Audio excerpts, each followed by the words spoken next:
Ողջույն հարգելի հյուրեր, տիկնակ եւ պարոնայք, շնորհակալ ենք, որ այսօր մեզ հետ եք։ Ողջունում ենք ձեզ նախագծերի կառավարման 3-րդ տարեկան կոնֆերանսի շրջանակներում, որն այս տարի նվիրված է թվային տրանսֆորմացիային։ Արդիական թեմայի, որի մասին խոսում են ամենուր, որն անտարբեր չի թողնում տնտեսության եւ ոչ մի ոլորտի, եւ բնական է վերափոխում է մեզ ծանոթ շրջակա աշխարհը։ Ստիպելով քայլել ժամանակին համընթաց, փոխվել, դառնալ ճկուն, դառնալ մրցունակ։ Այսօր միասին բացահայտելու ենք թվային վերափոխման էությունը, խոսելու ենք աշխարհը գրաված տրենդերի մասին եւ հասկանալու, թե ինչ է նշանակում տրանսֆորմացիան հենց Հայաստանի համար, ուր ենք եւ դեպի ուր ենք գնում։ Բարի գալուստ թվային տրանսֆորմացիայի դարաշրջան։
Դե ինչ, բարի գալուստ թվային տրանսֆորմացիայի աշխարհ։ Ողջույն տիկնակ եւ բարոնայք եւ հարգարժան հյուրեր։ Ողջույն ինֆորմացիոն դարաշրջանում։ Այսօր տեղեկատվությունը դարձել է ամենաթանկարժեք ռեսուրսը։ Բոլորն ու ամենուր խոսում են թվային տրանսֆորմացիայից։ Մեծ եւ փոքր գազམ་ագերբությունները փորձում են վերափոխվել, դառնալ ավելի ճկուն, լինել ավելի արագ։ Բայց հասկանում ենք արդյոք, թե ինչ է թվային տրանսֆորմացիան։ Արդյոք սա բարձրապես բջիջային հավելվածի ձեռքբերումն է։ Կարելի է ասել, որ մենք տրանսֆորմացվել ենք, եթե ունենք կայք ու հավելված, կամ ավելին, անգամ օգտագործում ենք առցանց կոնֆերանսներ կազմակերպելու գործիքներ։ Որոնք են կոնկրետ քայլերը, որոնք պետք է ձեռնարկել թվային տրանսֆորմացիա կատարելիս։ Արդյոք մեզ պետք են նոր աշխատատեղեր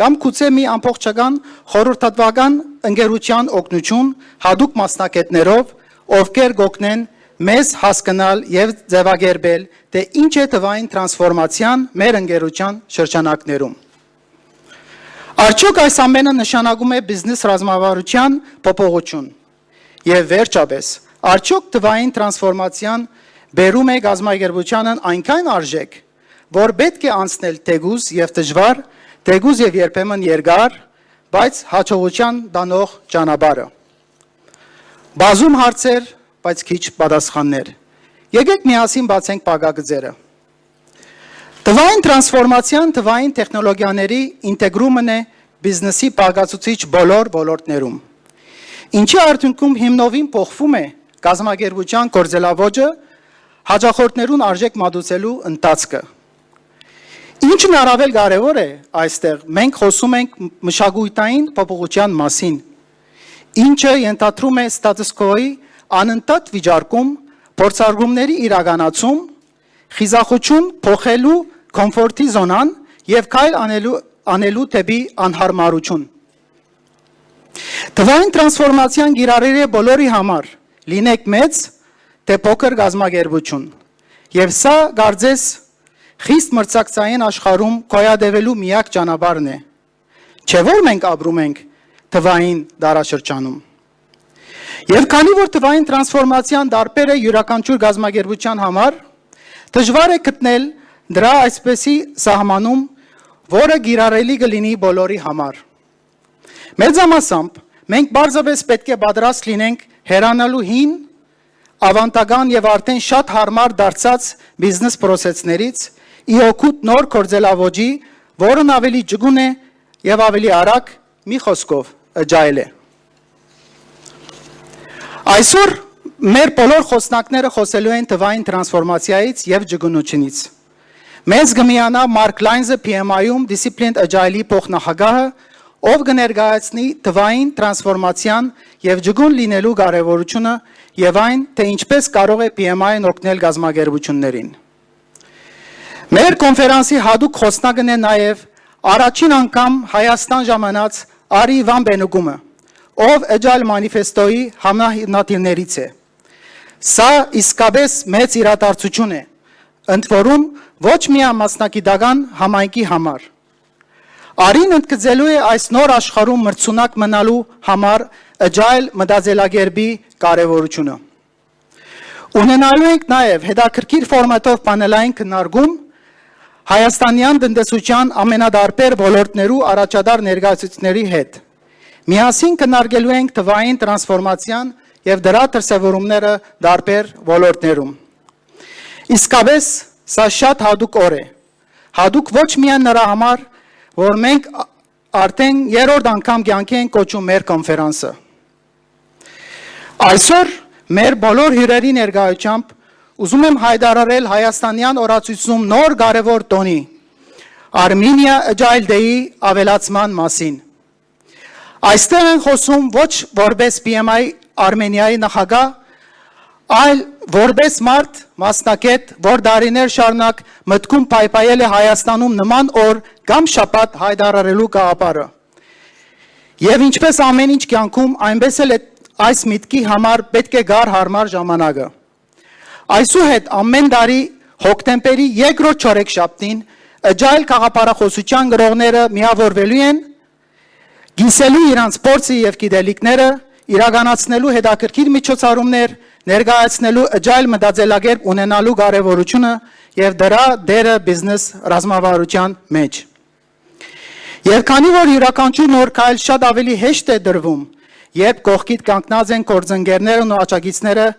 ուզում եմ հadoop շնորհակալություն հայտնել Digital Armenia-ին, մեր միջոցառման պլատինում հովանավորը լինելու եւ մեզ այսօր այստեղ հյուրընկալելու համար։ Ուզում եմ նաեւ շնորհակալություն հայտնեմ մեր մյուս հովանավորներին Byline-ի եւ Hexada-ի։ Շնորհակալ ենք մշտապես մեր կողքին լինելու համար։ Մեկ անգամ եւս ողջունում եմ բոլորիդ բարի գալուստ նախագծերի կառավարման 3-րդ ամենամյա համաժողով։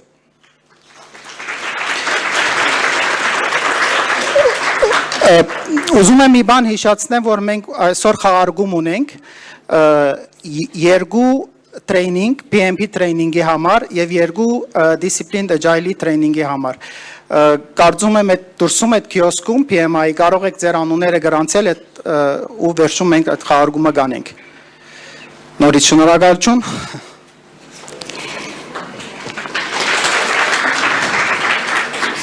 Շնորհակալություն Թոմաս Մազեջանին, ով PMI Արմենիայի հիմնադիր նախագահն է։ Շնորհակալություն ոչ միայն հետաքրքիր խոսքի, այլ նաև Հայաստանում միջազգային հեղինակություն վայելող կառույցի գործունեությունը համակարգելու համար, որը կոչված է աջակցելու նախագծերի կառավարման մասնագետների աճին եւ զարգացմանը։ Երբ խոսում էի Թոմասի հետ, քննարկում էինք համաժողովը PMI Արմենիայի գործունեությունը, ինձ հիացրեց մի բան։ Այս բոլոր մարդիկ PMI Արմենիայի խորհրդի անդամները աշխատում են կամավորության սկզբունքով, անհատույց։ Բոլորին միավորում են միևնույն արժեքները, տեսլականը, աշխարհի լավագույն փորձը Հայաստան բերելու ձգտումը։ Եվ դա կարող եմ ասել, որ բոլորիս համար լավագույն օրինակներից է, ինչին պետք է ձգտի մեզանից յուրաքանչյուրը։ Իսկ այժմ եկեք հրավիրենք Հայաստանի Հանրապետության բարձր տեխնոլոգիական արդյունաբերության նախարարի խորհրդական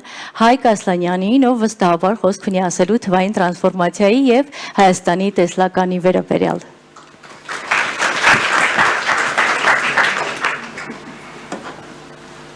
Բարև ձեզ, ողջունում եմ բոլորիդ բարձր տեխնոլոգիական արդյունաբերության նախարարության եւ անձամբ նախարար Վագն Խաչատրյանի անունից։ Շնորհակալություն PMI Հայաստանին այս միջոցառում կազմակերպելու համար, շնորհակալություն Digitain-ին նաեւ ջերմ հյուրընկալության համար։ Համակարգերի կառավարումը իրականում շատ կարևոր դեր է տանում նամանավանդ բարձր տեխնոլոգիական արդյունաբերությունում, երբ 21-րդ դարը կոչվում է արդյունաբերական հեղափոխության 4-րդ հարյուրամյակ եւ առանց պրոյեկտների ճիշտ կառավարման, ինչպես նշեց Թոմասը, ճկունության անհնար է կատարել թռիչքներ, իսկ Հայաստանին հիմա անհրաժեշտ է թռիչքային աճ։ Ու շնորհակալություն ձեզ նոր մասնագետներ կրթելու եւ ոլորտը զարգացնելու համար։ Շնորհակալություն։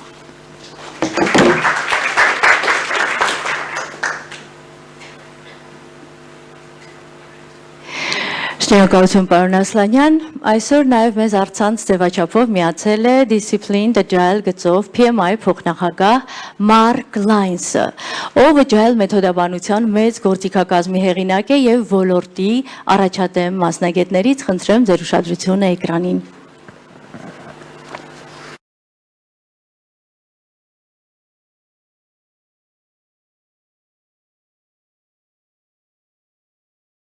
President of DA at the Project Management Institute.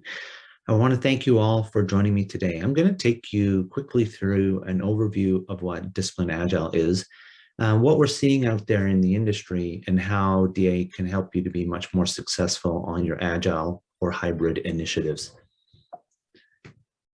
So it's been 20 years since the writing of the Agile Manifesto, and I think a lot of executives are asking, are we there yet? Are we all Agile? Are we getting the benefits that were promised to us? And unfortunately, the data shows that we're not doing very well. This independent survey of 1,500 plus Agile teams showed that a typical improvement for a basic Agile method like Scrum yields us an improvement of roughly 7 to 12% on average. And if you look at Agile scaling frameworks such as SAFe or LESS, you're looking at a 3 to 5% improvement on average. And I would suggest to you that's a bit underwhelming. And certainly, I don't think in many cases we've delivered the results that we promised our stakeholders. So 20 years on, I think it's worthwhile asking and reflecting on, why are we still struggling? Why are we still arguing about my version of Agile versus your version? And why aren't we getting the success and truly delighting our stakeholders and our customers? Well, from my perspective, it's fairly clear why many, if not most, Agile initiatives struggle. And DA can actually help solve these problems and help you to become more effective in 3 different ways. In the first way, we need to understand, we need to recognize that the typical Agile team is inadequately skilled to truly optimize its ways of working. Certainly, there's some great teams out there, but in my experience, so many teams just have not invested enough in learning about the options that are available to them to truly optimize their performance. So individual skills. And secondly, teams and organizations are often locked into some method or framework, and they're following all the advice that it offers, and yet they're still not improving anymore. They've sort of plateaued and they don't know how to go to the next level. And lastly, we often see organizations' ability to deliver value to customers is impeded by ineffective value streams. And if you're not sure what value streams are, towards the end of this presentation, I'll give you an idea about what I mean here. So first of all, the toolkit, what is it? It's the world's most comprehensive Agile body of knowledge, to be short about it. Nobody else has read 100 books like Scott and I have and pulled all these techniques into one catalog, one library of easy referenceable ideas that you could use to improve your Agile ways of working. So it's a comprehensive toolkit. Now, before I get into the details and show you some examples, I want to just overview at a high level the DA mindset. And I don't have time to go into this in detail. It could be the subject of an entire presentation. But we have principles, promises, and guidelines. And the one thing you should understand about DA and how it can make you more effective is that it's agnostic. It works with everything. It makes any type of approach better. So by learning how to choose your way of working, you're going to delight your customers. By becoming happy, productive teams, you're going to deliver more value. You're going to delight your customers. And part of the supporting principles would be to understand that context counts. We need to be able to adjust the ways of working depending on the kind of situation you're in. If you're building a simple website, your level of agility is going to be quite different than if you're building a large application around enforcement of government regulations or banking regulatory environments. So flexibility is really required. Context counts. And we need to be pragmatic and recognize that not everything in Agile is black or white.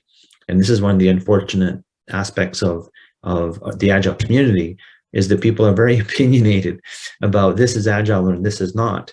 And as an example, estimating. A lot of people are arguing about whether or not estimating is a complete waste of time or whether it's unprofessional not to do estimating. And what we would say to you is, well, it depends. Context counts. Some situations, estimating is a waste.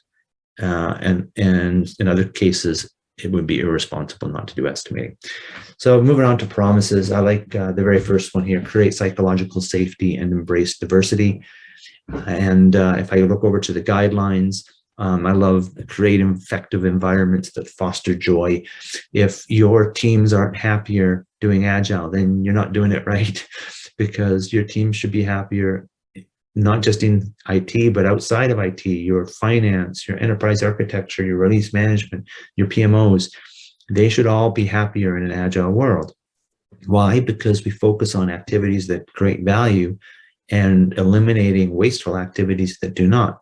Nobody wants to spend their time doing wasteful activities. So yes, everybody should be happier. And this is the new role for management, is to be leaders, not so much managers, to provide environments that do foster joy. And in related comment right after this is change the culture by improving the system. Often you have great people, but they're stuck in a bad system. So leadership should be focusing on creating and improving the culture, improving the system, rather than trying to change individuals. Now, the scope of DA, it's really important to understand that it goes far beyond IT. That's where it started, as disciplined Agile delivery and DevOps, but it's more, of course, true agility is far more than IT. So what we see here at the bottom is the foundational aspects of DA that's applicable throughout the organization. And I just talked about principles, promises, and guidelines. And then we have an IT level layer called disciplined DevOps. And I also provide guidance outside of IT in areas like portfolio management, product management, and going further higher up yet into areas like vendor management and people management, or what a lot of people call HR.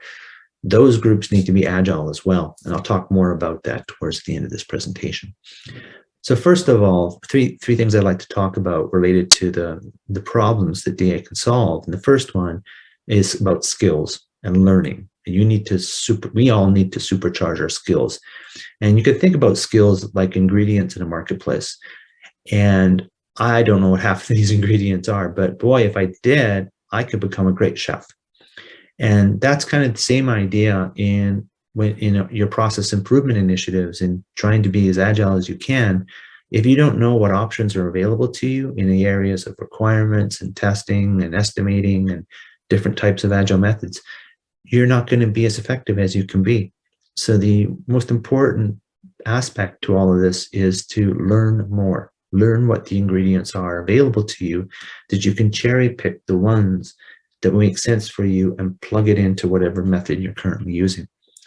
So this is the idea of ingredients, and a method might be a recipe. So if you know Scrum, you see Scrum on the right-hand side here. This is the Scrum guide. It's 13 pages. Not a lot of guidance. It's great guidance. It's wonderful stuff.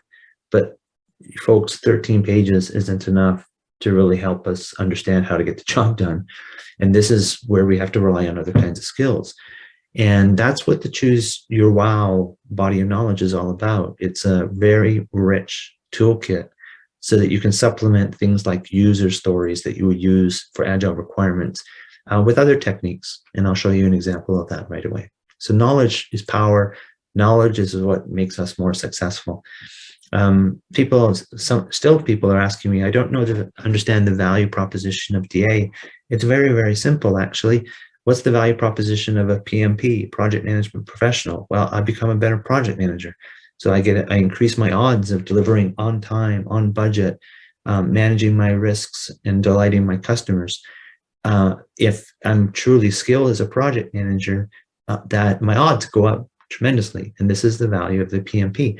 It's the very same thing with the DA toolkit. Agile is just another way of delivering initiatives. It's another style of project management, if you will.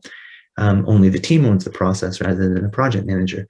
And it should be obvious that if I learn more skills, then our team is going to be more successful. It's as simple as that.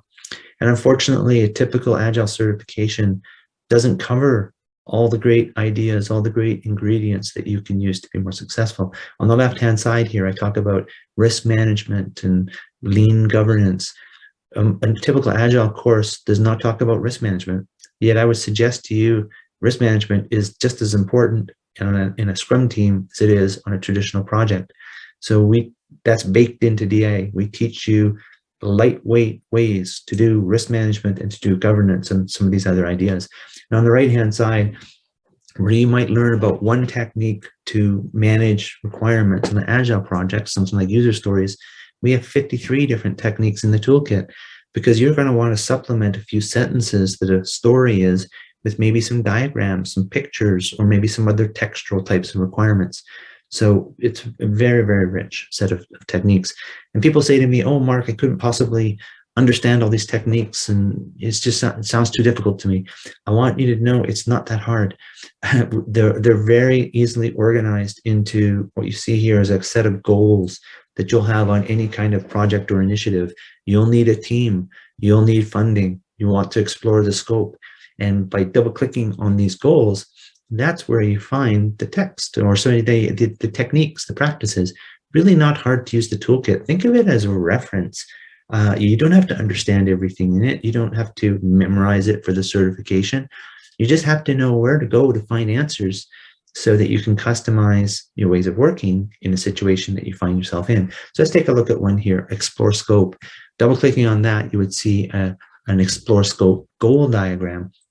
And here we have the different techniques grouped into different areas, if you will, what we call decision points.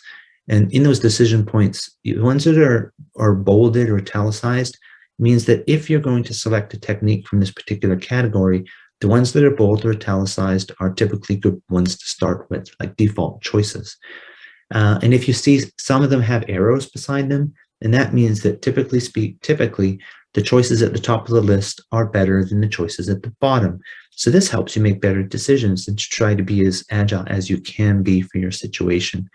I'll give you an example here. This is inside the body of knowledge, the toolkit.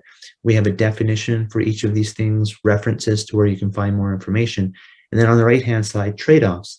So it's more than just the Wikipedia of Agile. We actually give you contextual advice to say which techniques work in different situations. And I hope you can see that this is going to be make you more effective on your team. If you're struggling with testing or requirements or estimating, you probably don't know some great ideas that can help you be more effective and have more joy because you'll be more effective. This is what the toolkit is. And personas are a good example. A lot of people have never heard of personas, and they can be a very useful technique. We use them at PMI, by the way, within our DA product team to better understand our stakeholders so that we can build better experiences for them. So lots of great techniques. So those techniques would be the ingredients, and life cycles or methods. You could consider them to be starter recipes. So if you're already doing something, you're already doing Scrum, that's great. Because DA doesn't want you to stop doing Scrum if you're happy with it, but it can help you be more effective with it by supplementing what you learn in Scrum with other ideas. Or maybe you want to move from Scrum to Lean. So there's a life cycle for that, and which is a different way of working than a Scrum way of life cycle. And because we're agnostic, we don't get into these wars that one method is better than the other, because in any organization of any size, You're going to be using a variety of approaches.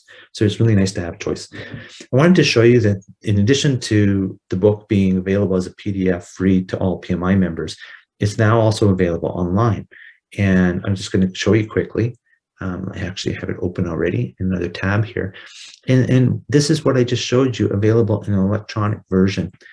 And as an example, secure funding. And then if you click on any of the decision points, you'll see at the bottom here that the different options come up. If you're planning out a particular Agile release or project, well, how am I going to do estimating? Well, you normally in a Scrum course learn about one way of estimating with relative points called planning poker. And you can see that right here. Well, we would suggest to you that's just one way of estimating. There's many ways of estimating, and some are better than others. And we also, what makes this even better than the book is that we actually have references. Let's see here to these different things. So additional resources. If I want to go off here, well, then it will take me to more information in this particular example, estimating. Okay, so it's even better than the book because it's got links out to other material. Okay, so if I go back to the presentation here, let's see, check time here. So teams should choose their own life cycle or method. And you might be using one already, or if you're not new to Agile, then you probably want to pick one of these. So we have two that are based on Scrum. We have two that are based on Lean or Kanban. And we have some are based better for projects, and some are better for product approaches. So there's a big movement out there. A lot of organizations are taking more of a product-based approach, at least in their IT departments. And we have life cycles that are more suitable to the product-based approach, and then we have some that are suitable to projects. So it's nice to have both. We have an exploratory approach for exploring a market with a small investment before committing to a larger project, based on something called the Lean Startup. We also have a program approach, which is many teams building one solution, similar to something you might have heard of called SAFe. So choice is good, context counts. It's nice to be able to pick from one of these starter recipes, if you will, and then improve from there. So importance of learning skills is the most important thing. And then once we've learned the skills, we're in a position now to really optimize our ways of working. And looking, at the past 20 spill my water, looking at the last 20 years since the Agile Manifesto and what's coming, I see a movement for organizations doing less following of pre-existing methods, maybe starting with them, but then evolving to a way of working that makes sense for them that might not be called Scrum, it might be called something else. And so these are the questions I asked executives is what organizations do you fear and which ones do you respect? And usually the ones that you respect and fear are the ones that are indeed doing this. They're customizing their own ways of working. And Spotify is a great example. They created a way of working for a Swedish online music company that makes sense for them. Now, the unfortunate thing is people then start to copy it. And that's not good because that way of working, unless you're a Swedish online music company, might not be completely suitable for you. But if you want to start with Spotify, that's great. But just recognize that that's just the beginning. That's not the end. You need to evolve from there. So that's kind of what, in the interest of time, we'll move on. But I'm saying don't copy them. Become your own Spotify. Become a leader. And you do that when you've learned how to customize your ways of working. So often organizations, their improvements level off after they've exhausted all the guidance that the framework has provided. And they will continue to get better through retrospectives and things with continuous improvement. But a better way and a faster way to improve is to use the context-based advice that you find in the toolkit so that you have fewer failed experiments. You'll fail less and you'll succeed earlier. You get results quicker. So this is this idea of not just continuous improvement, but guided continuous improvement using the toolkit. And the nice thing is it's not disruptive. You don't have to stop what you're currently doing. This is not a don't do Scrum, do DA. It's do Scrum Plus or Lean Plus or Spotify Plus or SAFe Plus. That's what we're talking about here. And there's different transformation patterns here. But the key point is start where you are, understand where you are, and then decide how you want to evolve from there. Maybe you're using SAFe and you want to continue to evolve. Maybe you're using Scrum and you want to continue to evolve. And then lastly, understanding how to learn. We like to say DA helps you get better at getting better. It's not just about Agile, it's about understanding continuous improvement. And we're kind of the Switzerland of methods. We don't get into the wars fighting about my method is better than your method. We sit in the middle and we supplement any technique that you're currently using. And lastly, I want to talk about accelerating the delivery of value, more value, delighting your customers. And what we see in organizations is we need to understand that delivery teams don't work in isolation. We have to work with other areas of the organization to be effective. And we constantly see in organizations where they have really good Agile teams, in software and IT, and yet they are not delivering value as quickly as they can because they're impeded by other areas of the organization. And it's not those areas' fault. It's just nobody has spent time with them to teach them new ways of working as well. This is really important, is that they're very smart people. They're just using techniques that have been around for a long, long time, but aren't particularly Agile. We need to spend time with them to help them to become Agile themselves. And I'll give you a few examples here. You may have seen this. Finance might say, your funding runs out next month. I need you to create a business case, a project plan with estimates, have it reviewed by the PMO before I can extend your funding for another 3 months.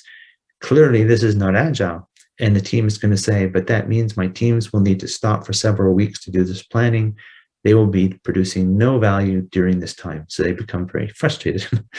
I urgently need a new developer for my team. And HR says, you will need funding approved by finance, a requisition filled out, internally posted for 2 weeks before interviews can even start. So the poor team is going to be without somebody for 3 months. And I see this one quite a bit. A team lead says, I have 3 new features ready to ship that our customers urgently need. And release management says, these need to be prioritized and approved at our change management meeting. They can then be added to our month-end release. So in this particular company, they're limited to monthly releases. Meanwhile, the competition is putting out a new feature every day.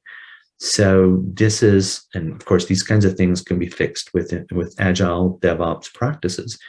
So this is really important, is that most agility implementations just focus on IT and not improving the entire organization. And I got a couple more examples here, but I think you get the idea. So DA teaches, this is where DA is like Scrum Plus. Goes far beyond Scrum. We teach teams how to accelerate value delivery by incrementally helping the functional areas to become Agile themselves.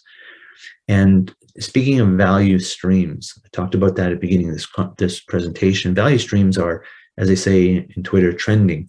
Everybody has come to understand that we need to understand the end-to-end delivery of value to customer. Only some of that is IT. Some of it is business processes. And there are many places in a value stream between the time that I order a pizza and I'm eating the pizza that things can go wrong. It can be the wrong pizza. It could take too long. It could get cold. It could not take my credit card. The mobile app might be really, really poor. There are many opportunities for that value stream to be inefficient and ineffective.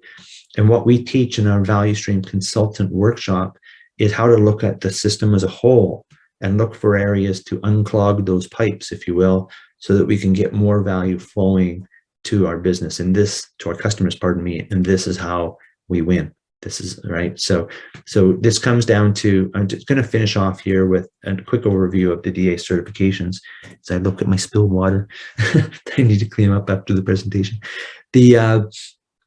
We designed the Scrum Master, our certifications around Scrum Master, and we're thinking we might tweak it, but the rationale behind it was that we see hiring managers looking to differentiate the million Scrum Masters out there from ones that really have invested in learning and have the experience. And that's what the DA certifications are all about. And you could see, there's actually an advertisement I saw where I live here in Calgary, Canada, where the hiring manager was absolutely looking for a senior Scrum Master. That was what they're looking for. And I was also very pleased to say that they were looking for people who understood the DA toolkit as well. What my point here is that an investment in learning a better Scrum, learning how to go to the next level will suit you well in your career, because we're building a reputation already that people who understand the toolkit are more effective than a typical certified Scrum Master. And of course, it makes complete sense to me because of the knowledge you have. And there's a journey here where the nice thing is, if you're an ACP, you can go right into the DA Senior Scrum Master. You do not need to start at the DA Scrum Master. And if you're brand new to Agile, you would start at the DA Scrum Master, which is Scrum Plus, teaches you far more than Scrum. And by the way, if you have another cert, like a SAFe cert or something, or a certified Scrum Master, you can go directly to the DA Senior Scrum Master. You don't need to start at the DA Scrum Master.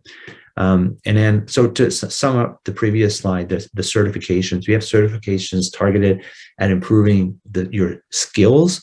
Those would be the first two. And then starting at the Senior Scrum Master and the coach, we get into team leadership and coaching, team coaching, and how to deal with complicated Scrum situations where you have many teams and you've got complex situations and dependencies between teams. That's what we teach in the DA Senior Scrum Master. And then when you get into the DA coach, it's about enterprise coaching and how do I get outside IT to make the other areas of the organization agile as well. And then lastly, the Value Stream Consultant is the top tier certification, which really looks at the organization as a system or department and looks at the value streams. Because often organizations and departments are structured vertically, portfolios, programs, and teams. And that's not how value flows in an organization. It flows horizontally. So we need to be able to look at that and look at ways to, as I said, get through the bottlenecks that you might have in your value streams. So that's a quick overview of Disciplined Agile, the 30-minute overview. I hope, first of all, I want to thank you for attending, and I hope that you take some time to invest and learn more. As I said, it's not disruptive to add DA into whatever you currently do. We teach you not only the techniques, but also Agile change management, because you're going to have to work with your team members and other teams to help convince them to try new techniques so that you can collectively spread agility throughout your organization. Okay, so that concludes my presentation today, and thank you for attending.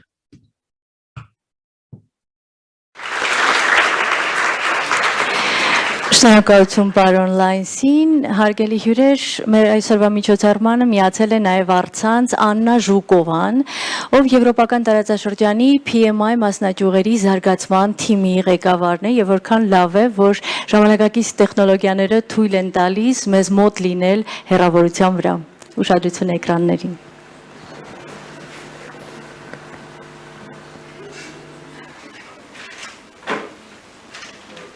Are you still there? Are you good? Yeah, because you've been sitting in the dark like this, right? Listen. And that's one thing we can do, right? We can listen all the time. You know what happens to your brain when you're listening all the time? It falls asleep. I got 12 minutes and then you fall asleep. And you know my answer to that one is I'm walking to the audience and I ask you questions. I'm going to check you out. This looks a little bit like a university setup with the auditorium. So I'm going to check you all out, right? If you're listening, okay. Are you ready for that one? Yeah, good. So now you can talk. That's good. Okay, so what I'm going to do today, I'm working without my microphone. Is that okay? No. You have it. I always listen to it. Turn it on. Yeah, put it on. I'm always juggling with microphones and with Marcus.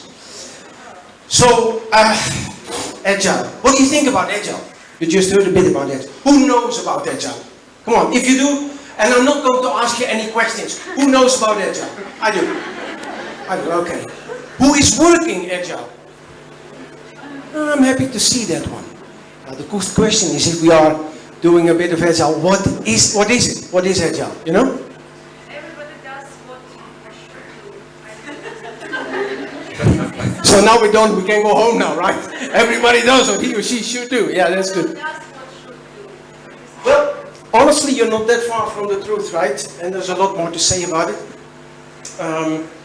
Well, I know Mark, right? We met each other sometimes all over the globe where we go. And I have a slightly different approach for today's talk. But the point is, you come in here and you sit here, because you want to get something out of it, right? So I cannot manage that you get everything out of it that you're looking for, so you have to ask questions, okay? Because that's how you manage your own learning, by asking questions. Hey, I'm going to talk with you about Agile. So if you ask, this is my note, right? I hate PowerPoint. Don't you hate PowerPoint? I hate PowerPoint. And then I saw the day before yesterday, someone on a conference, and it was like this. And he was reading his PowerPoint, slide after slide, and everybody was watching his back. Okay, so that's what I don't want to do. But I want to say, my talk is about Agile.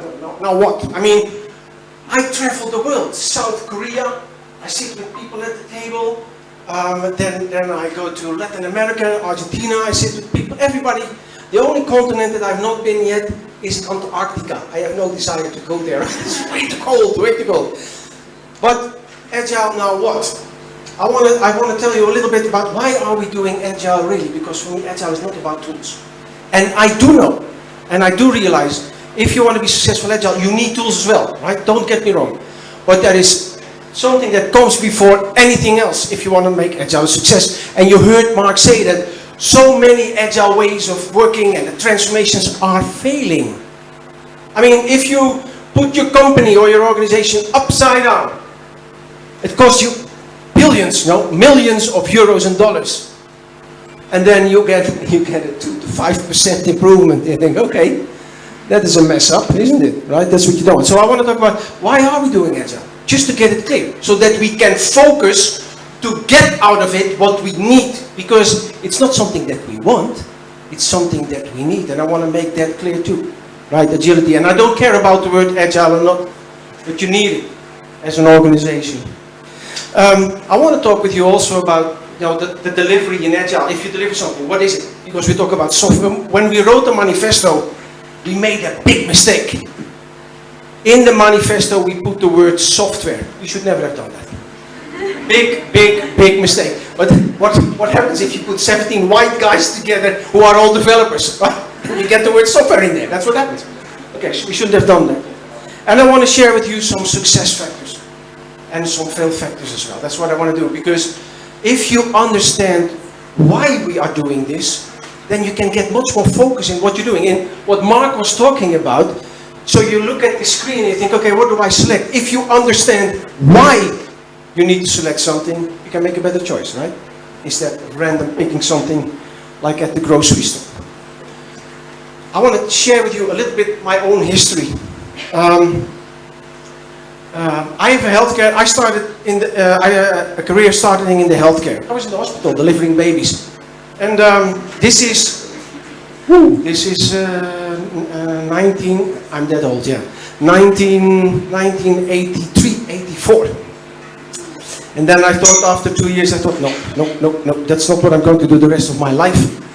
So I moved into the military, became a platoon's commander, and then my company commander said, hey, Ari, would you like to the military academy? Because I can write down for you a letter of recommendation and we get you straight into the Dutch military academy. And I thought, that's a career path.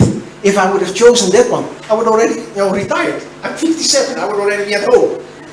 I don't want to think about being at home all the time, right? So I got out of the army. So I got out of the army and I became a developer with a company that's called Ernst & Young today, right?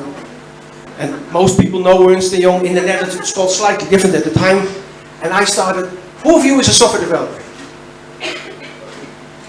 So, very good. I see someone in the back doing this. And I think, what does that mean? Are you a software developer or not? What is it? Yes, I was in the past, right? COBOL, for those who love it. Old school programming. It's 1994, and I work for a consultancy firm, not a consultancy firm, and I get a job at the Dutch IRS, the tax office. And we worked for 7 months. I was a technical designer. I worked for 7 months, full-time, 30 people. Do the math, make the calculation here. Eh? And it's literally on a morning, I don't know which day it was, in May. We started in November. In May, I got into the office at age 15, I got 10th floor, and it's like 10 in the morning, and this project manager comes to us and says, can we meet in the big room all as a project team, so 30 people going into that room, and 10:15, all of us, we were out. The project was killed. That was the word used. And I thought, okay, interesting this. So this is public money, right? This is the tax office. This is public money. And the project was started with 30 people, obviously, and then stopped for no reason. At least I couldn't see the reason why it was started, and I couldn't see the reason why it was stopped. But I made a decision for myself, and I said, whatever happens, I will not be anymore in the future responsible for wasting public money. And this is where my story starts. It's all about personal responsibility. Don't give me that BS about, oh, it's the culture, oh, it's the company, oh, it's the manager. No, it's about you, right? That's where it starts. And that's what so I thought, okay, I'm not going to do this. And at the time I was still married. And I was standing next to my car, 10:15 in the morning. I thought, okay, what am I going to do? And I'm going to the office, and I'm going to talk to my managers. We had 6 managers in this cell of this consultancy firm. And I just want to say that I don't want to do this anymore. And I thought, on the way, I thought, okay, if they fire me, they fire me. I strongly believe you're the architect of your own life. Right? You cannot arrange what comes to you, but it's your decision what you do with it.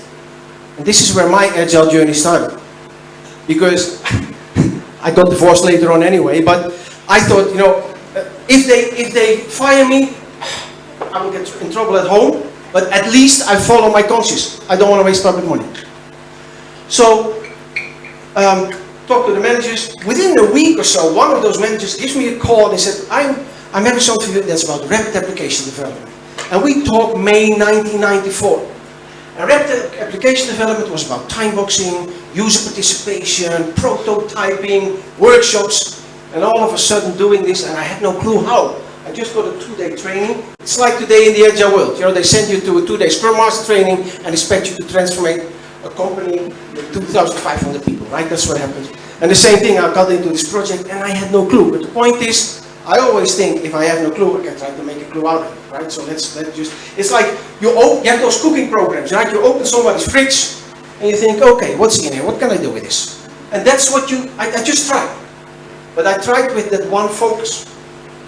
And that one focus for me at the time was, if people, an organization, profit or not for profit doesn't matter, government doesn't matter, if they invest money in a project or whatever you call it, the team should feel the responsibility as a team. Say, okay, we cost money, we bring value. That's where it should be. So number one, when we talk about agile, it's not where you end, it's where it starts. You focus on delivery of value, period. Nothing else. Agile is not there to make you happy. No. Agile is not there to hug another tree. No, Agile is to deliver value. And the extra step is to deliver the value on the shortest possible time frame. Okay? And why do I say this? If you go into that waterfall, are you familiar with the phrase waterfall? No? I see, okay. So if you look at the waterfall, what normally happens is that what people do is, right, you start here and then,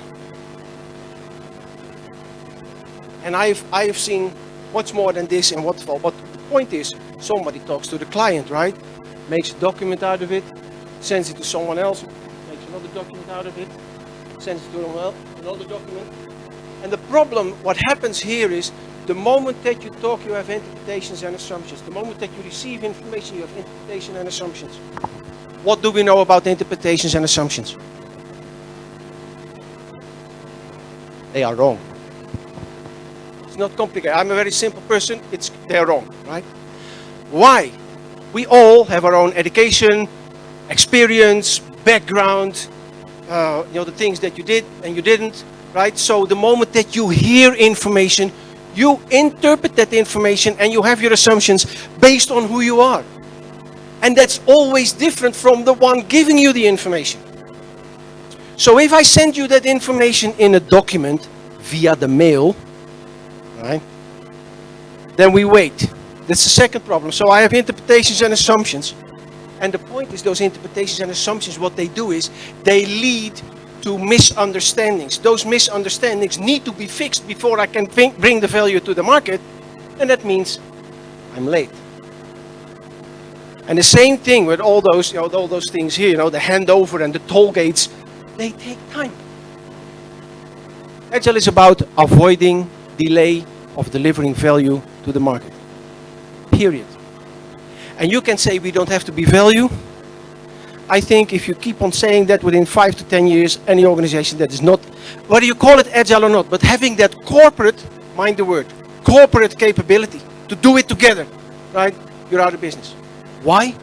You're not able to respond to what's going on.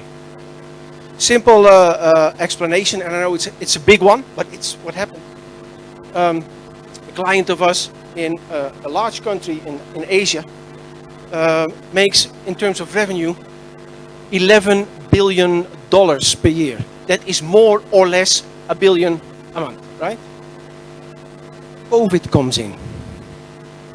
And what happens is that they make their money by selling stuff in stores.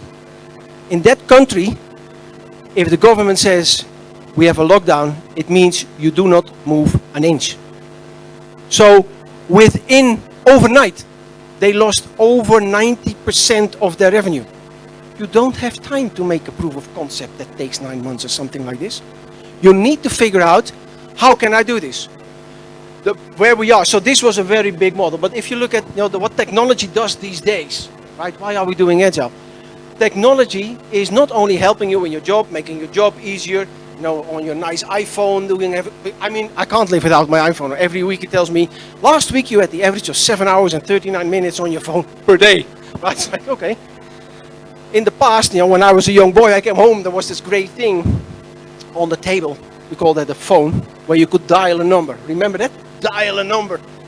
And my mom would be on that thing. She was the only one, but it was her phone, right? So nobody touched it. The point is, technology these days changes so fast. It not only changes how you can work and do and interact with people, but it disrupts entire business models. I live in a village with 17,000 people, beautiful Dutch countryside, windmills, all this stuff, wonderful. 10 years ago, we had 6 bank offices. I think it was 2.5 months ago, the last one was removed from town. No bank offices anymore. Telcos, telecommunication organizations, 1994, making money with selling phone call minutes from landlines. 2004, it was selling SMS text, the old school SMS text messages. 2014, it was selling internet access. 2024, they have no clue what the business will be. That's not a problem, because everybody is subject to this change that's going on and on all the time. But as an organization, you have to be able to respond. So my message is, the why of Agile is, this has to get out. Why? Because it creates so many problems, and the biggest ones, inefficiency, takes time, misunderstanding, takes time.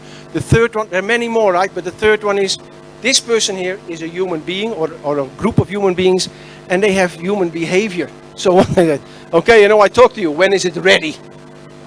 And you don't know, you have no clue. But hey, the client is asking, so you give the client an answer, right? And then you're held hostage for the rest of your life, because you said April 1. Yeah, but we didn't know this. I don't care, you said April 1. So what you start doing, when you go down this line, you start pushing on the work that you do. And what we always do at the last step before we go to production live, what we do is we test. And I was talking to a QA manager. Do you know what a QA manager is? What does it say for QA? What does it stand for? Yeah, quality. Here comes the word. Assurance. So this is the person assuring the quality in the company. And this person had 70 testers working for her. And she said, Ari, there was so much pressure from the business. We went live without testing. Can you imagine what happens? Because things go wrong. And I can put a product or a solution in the market. But if it doesn't do what it needs to do, it doesn't generate the value for my organization. It's all about value. And value is not necessarily money. Value can be so many things. If you're a government, it's not about money. It's about handling, I did a lot of governmental work, handling cases that come into a workflow within a legal time frame of, for example, 8 weeks. Because that's when the people are helped. If it takes too long, they're not. No, those kind of things are also value. I started working differently, and one of the things about Agile is, someone asked me once when I was in Sweden, do you have any academic research on this? And I said, no, that's a good thing. Because we started not with academic, we started on the empirical side. We were working in a way, it didn't work, let's see how we can make it work. Just start doing. And if it doesn't work, we sit down and check, okay, what went wrong? What do you think we could do? And then maybe you have a solution to that problem, and you share it. Oh, see, he does, right? So here we go. Right? But the point is, if you get that kind of sharing, your learning and your improvement is one of the biggest mistakes in my brain. No, not in my brain, but what my brain notices, sorry, is the fact that in my life in that consultancy firm, I had to have a personal development plan which would predefine in what role I wanted to be next year, and it would tell me which courses to follow. That's not about development. Development is working with my team, learning and getting better all the time in what I do. And especially if I can get learnings in the area that have an interest for me. Because you have the things that you like, I have the things that I like. And as long as together we can do everything that has to be done, as a team we can excel, because you and I do both what we like, and what we like is what we do good. And then we deliver the best. So far, is it complicated? It's, you know, Agile is really structured common sense, nothing else, right? And people try to make it complicated. One of the things I heard Mark say, he said, you know, about companies going into dogmas. You know, like they're going to, oh, now we're going to do Scrum. Oh, we're going to do Save. Oh, we're going to do Spotify. You know what? It's wrong. It's a completely wrong approach, by the way. But where does that choice come from? From us. From the human being. And you know why? Sometimes I'm so happy that I watch television. I saw a professor on television 2 weeks ago in the Netherlands. And he talked about the almond kernel. You know the amygdala? I didn't. But now I do, and you will too, right? Okay. So what the amygdala does is anything that happens in your environment that is different from what you normally are, it creates in your unconscious, not even on your conscious, in your unconscious, a sense of unrest, a sense of fear. This is what keeps us from liking change. We don't like change. We like our comfort zone. We like to sit in our comfort zone and stay there by definition. So if you have, you know, in the old ways, in the consultancy firms, we had those quality manuals described from A to Z, you know, every step to take, no matter how big or how small your project was. And this is how it is. Agile is not this is how it is. You heard Mark talking about it. It's about continuously changing. Not big, but baby steps forward. As a team, as an individual, and trying to improve. And now coming to the fact where I don't like, you know, the dogmatism that we see regarding methodologies. I am an agnostic. Sorry, not by religion, but by Agile, right? I am an agnostic. And the reason I say this is very simple.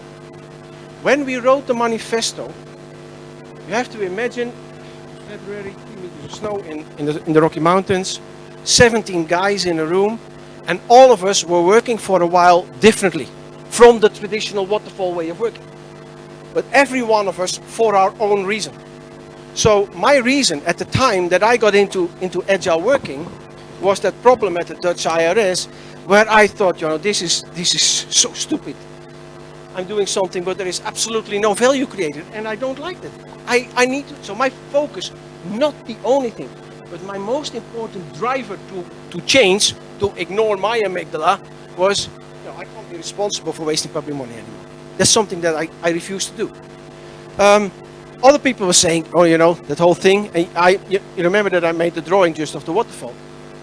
We have to focus on efficiency because we lose in those toll gates so much time, and we don't. Maybe 20 years ago you would have 25, 30 years ago you would have that time. You don't have that time anymore. Things change. Technology comes and goes. 15 years ago, yeah, I think 15 years ago in the Netherlands, TomTom. Anyone ever had a TomTom in the past? TomTom was a Dutch product, I think. Yeah, and you put it on your windshield in your car, right? And you could see everybody having a thing like this. Every car that would pass, you would see them on the windshield. They're gone, completely gone, because they're on your phone, or in your Mercedes or your BMW or your Hyundai or whatever you're riding. They're in there. So technology changes, right? It becomes more common. Things disappear. I like to play golf. I'm already on my 3rd golf watch. Okay, obsolete. Next. If you talk to my friend James Grenning, he is 69, and he will say, if you ask him, what do you do? He's an author of the Agile Manifesto. If you ask him, what do you do? He will say, I'm a software engineer with a passion for quality. That's what he will say, always, 69, right? And if you look at where we look, because they were talking about scaled agile and stuff, people looking in this, I'm still talking about that moment in that room, right? We were all working in a different way. But why? Okay, different drivers, but also different size of groups. So individuals, or pairs maybe. Then you have the agile team that we all know now, 9 people or less. And let's say large groups or corporates even. And then in the room, and here it comes, also connecting to what Mark was talking about. We had 17 people and 13 different methodologies.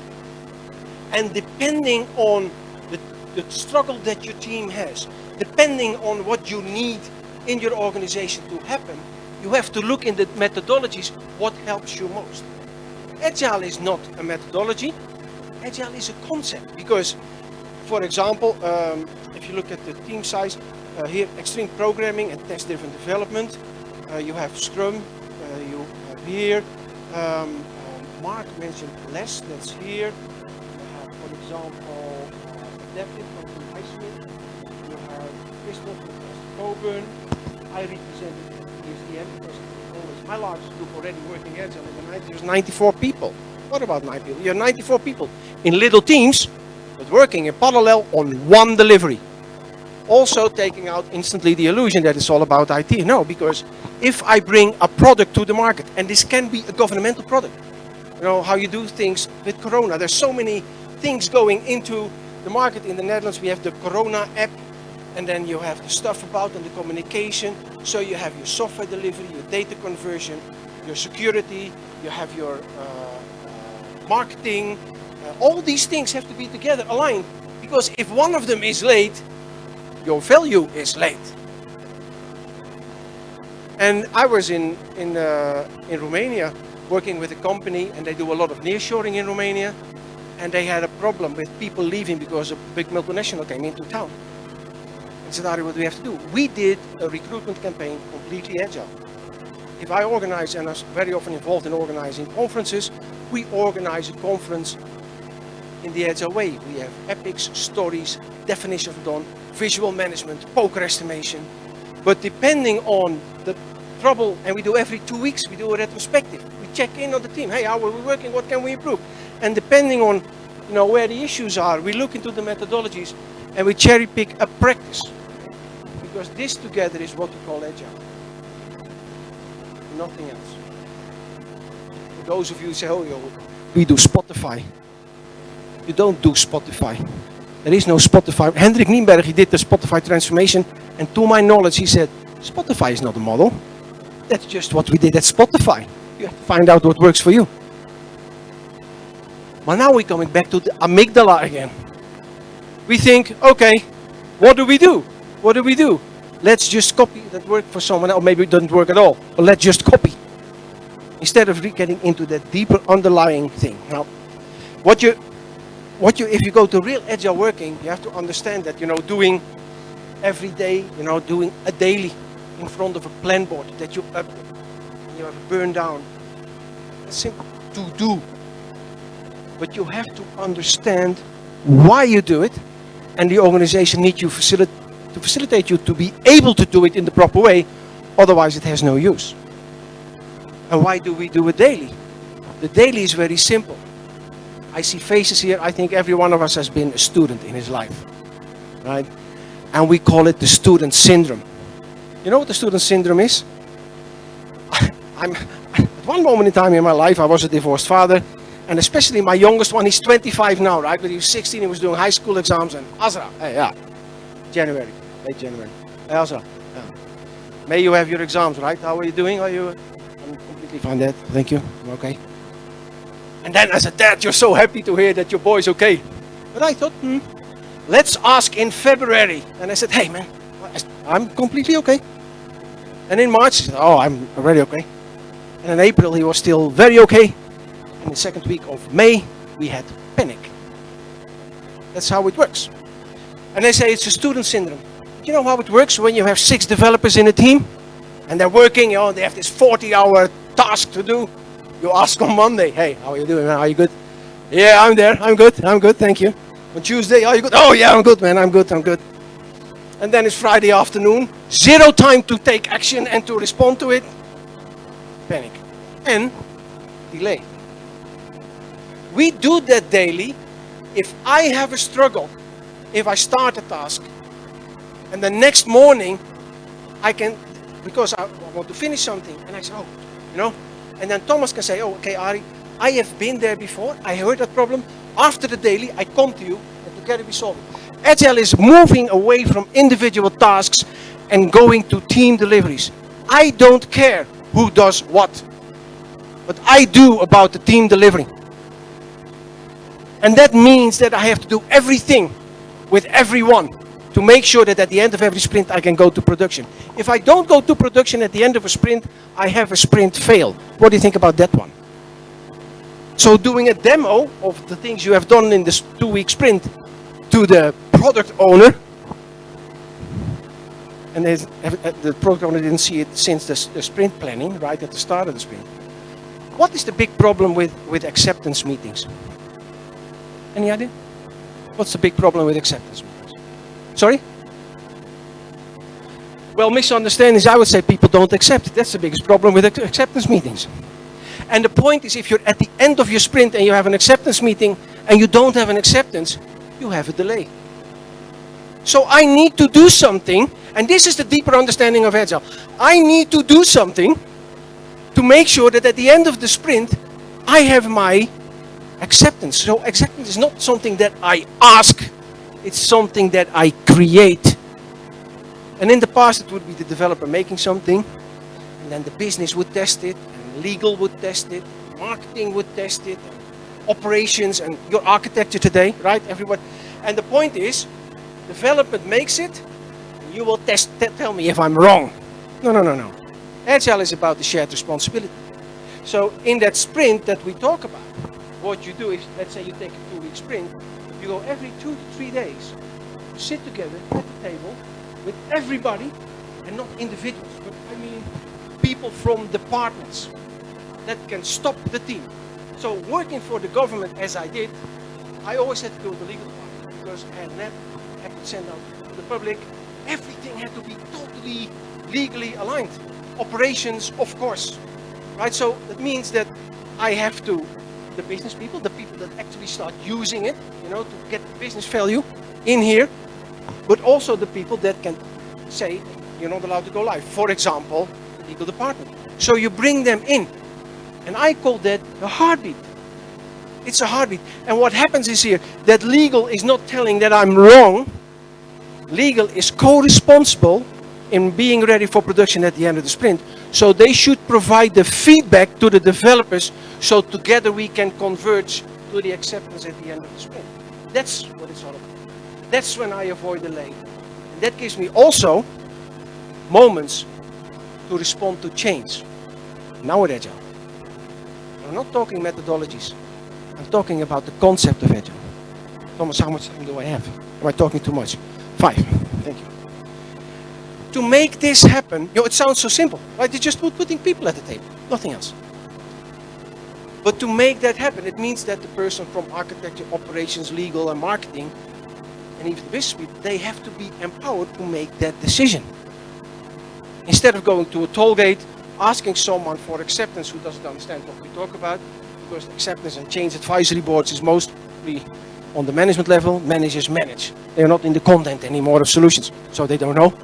And this is why we have those creepy solutions that bring no value. So you need to understand that you got into cross-silo work. And that's not, you do first your job and then I do mine. No, we do it together. And we are now together responsible. But you have to be empowered by your boss, whoever your boss is, and I have to be empowered by my boss. And we have to be closely aligned with the business and the boss of the business so that together we can move to that value. And that change is a paradigm change. Because in the past, we all have been trained in, you know, the waterfall and the steps. And that waterfall that I was showing here when I worked for Atos, this was my career path. You know, if you knew nothing, you went into anyone in operations, sorry, right? But if you knew nothing, you went into operations, and then you would test, and then you, and bit by bit, you knew your career path from A to Z. You know, no, right? So you have to work in a different way. That paradigm change is difficult. And I want to tell you, and then I'm getting close to the end of my story, and that's also embedding success and fail factors in any agile transformation. The point with the paradigm change is you change the perception, your perception of the world. It's like, okay, we have sunrise around 7 and sunset around 7 in the evening. Now you're going to another planet and we have 3 suns. How does it work? Or it's like, okay, you've been playing football all your life and now we're going to play hockey. And manager said, hey, you're national champion playing football. So now you're going to play hockey. I sent you to a 2-day training and I expect you to be national champion hockey after 2 days of training. That's what managers expect. It takes time, number one. But what is the cause? What is the underlying cause of this taking so much time? That is that paradigm change. What happens if you do something for the first time? It's not so successful as you hoped, most of the time, right? Let me put it mildly. Or you fail completely, can also be. And what is it that you do? Something doesn't bring what you were hoping for, what you were aiming for, what you were expecting. What do? You go into your brain and you start looking for a solution. Point is, you don't have an agile solution yet. You move to agile working, you start doing this. You don't have the agile solution. So what kind of solution do you have? Old solutions. I call that innovating backward. Right? You have people that bring change in your organization and can help you to go work agile. And then you're on your own. And then sometimes I come back in, especially 15, 20 years ago, I would come back after a year and I would hear all the agile words and it would be completely waterfalling.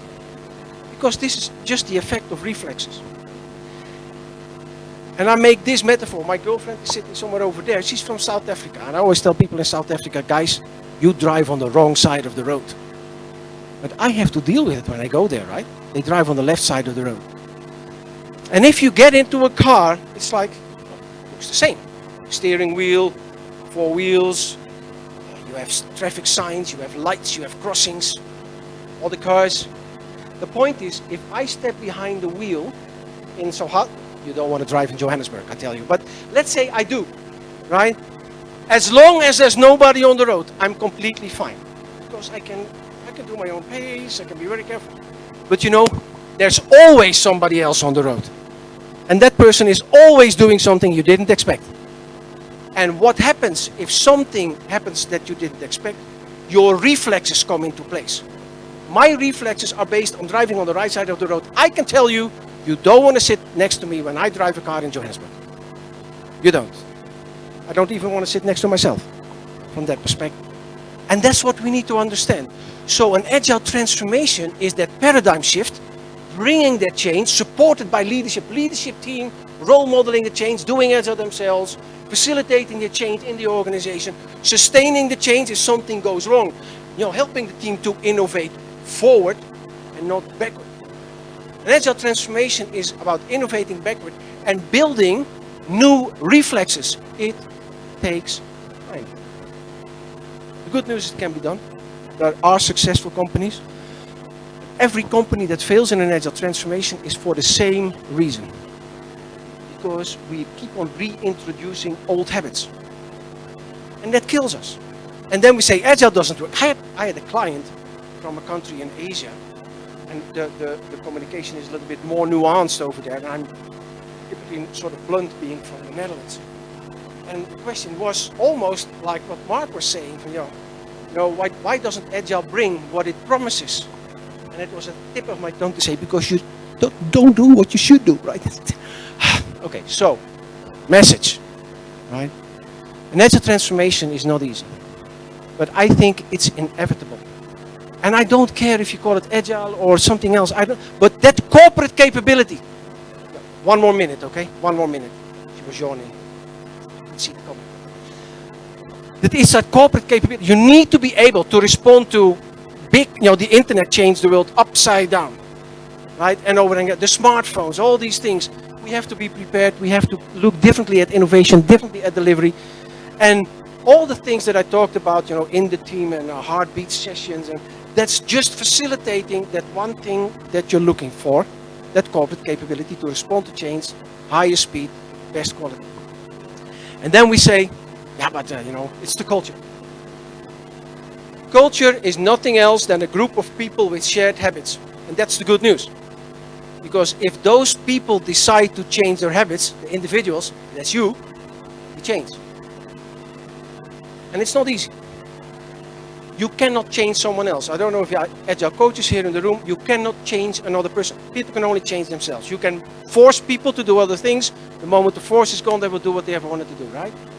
So if you can invite people to make that change themselves by creating a safe environment and move forward and celebrate the success, you get there. Not easy. I had the privilege like 12 years ago, 2009, I was sitting at the table with Mr. Kofi Annan. You know who Kofi Annan was? Because he passed away a year and a half ago. He was at that moment retired Secretary General of the United Nations, sitting at the table with him for an hour and a half. And at the end I asked him, I said, you know, what is the message for my two boys? At the time they were 17 and 13. I said, what's the message for my boys? He said, tell your boys, change always starts with one person. That's you. That's the easy part. Thank you.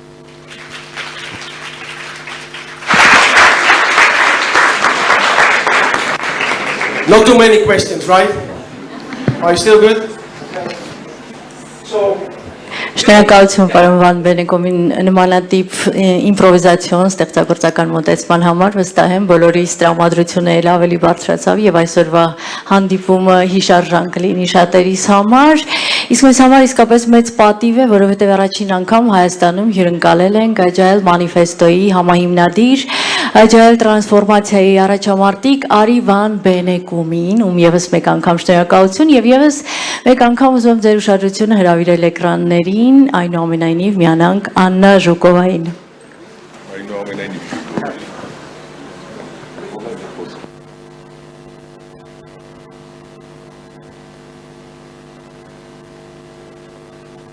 Good afternoon. I'm very glad to welcome all the participants of annual event of our PMI Armenia chapter. My name is Anna Zhukova, and I'm the chapter engagement specialist in the chapter development office. Just like Ari said, every change starts with one person, and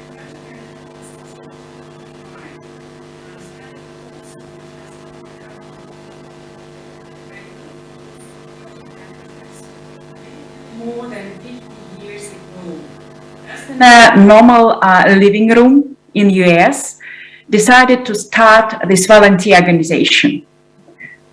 So PMI is the membership not-for-profit association, and we are supporting our project managers through the standards, certifications, professional development, and also advocating for the profession. We started just with several people, and now we have more than 6,050 members. And also there are more than 1,250,000 certified professionals. Our most well-known certification is PMP. This is the project management professional. But certainly we have also other certifications for the Agile ACP, and like Mark Lyons, my colleague, introduced today, there is the whole Agile journey, which you can discover and also follow with us. So I started in PMI 4 years ago, and I'm still amazed with the passion and also dedication of our volunteers. The core values of our organization are volunteerism, professionalism, PM impact, equity and diversity, their engagement, and also the community. Community is a very important part, same like volunteerism. So our volunteers are the heart of our organization. Everything what is done in PMI is done by volunteers.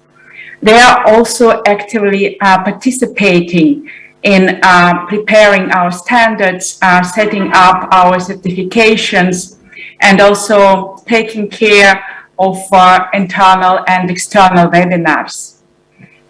If you, for example, would like also to contribute to the profession, then there is always the local and global opportunities.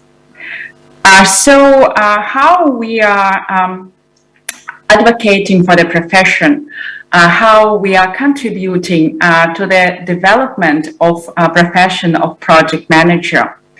There are more than 300 chapters all over the world. And we are very proud that in our region, this is Europe region, we have 46 chapters. 46 chapters in 39 countries. In some countries, we have more than one chapter. And PMI Armenia chapter was actually established 5 years ago. 5 years ago, we approved the multi-year business plan, and then chapter started to be operational. So my congratulations to all the volunteer team and also to the founder and president of PMI Armenia chapter, Thomas Mezeyan. Thank you so much for your efforts. So our chapters are providing the best knowledge for the local market, for the local communities. And this is the place to be for you, because here you can set up new networking connections. You can also find the new job opportunities, and you can recognize your peers and also be recognized. If, for example, you would like to take the new volunteer opportunity, like Mark mentioned, their new skills and their upskilling is very important in today's world. PMI has been intensively working in this direction, and we brought a lot of new products on the market recently. So above our traditional certifications, like I mentioned, we have indeed the DA learning journey, and we have also the micro certifications. I would say here the wicked problem solving, the organizational transformation, and also the citizen developer. This can be just their extra value for your existing certifications, or imagine that you need a certain skill to go for the next career step, to participate in a new project. Also inside the chapter, there are a lot of new volunteer roles which can be interested for you in connection with marketing, in connection with business development. This is the possibility for you to gain your skills and then to make the new career jump. So if you are interested how chapters are organized, if maybe you are considering to advocate and to contribute to the profession of a project manager, you can for sure join the local chapter. And PMI Armenia chapter has been doing a lot in connection with the growing membership, with the growing certifications inside the country. And again, thank you very much for all the volunteers. Just a couple of words about how PMI is organized. We have our board of volunteers, and this is where all the decisions are made. And the same, each chapter locally is organized accordingly. So there is a chapter board, they made the decision, and we as staff in the regional offices, we are supporting our chapter leaders as they spend already a lot of time to develop the events, to organize the trainings, to promote the project management knowledge. So it's our big pleasure to be kind of supportive team, and we hope that our cooperation brings us all to success. In the end, I just want to summarize that the topic of this event, agile and transformation, corresponds perfectly with the changes in today's world. And please have a look at the Discipline Agile certifications, ask questions in PMI Armenia chapter. I know that they have already certified project management, certified, in Discipline Agile. And don't hesitate also to visit our site. I would like to mention that in PMI Kazakhstan chapter also belongs to our region. There will be also an event devoted to Agile, and I think it will be on the 15th and 16th of October. So for those of you who are particularly interested in this topic, you are mostly welcome to join this event. Thank you very much again for all the volunteers and for all the sponsors who supported this event, especially for our platinum sponsor, the company Digitime. Thank you and hope to see you during our next event also. Have a very nice and fruitful day. Thank you.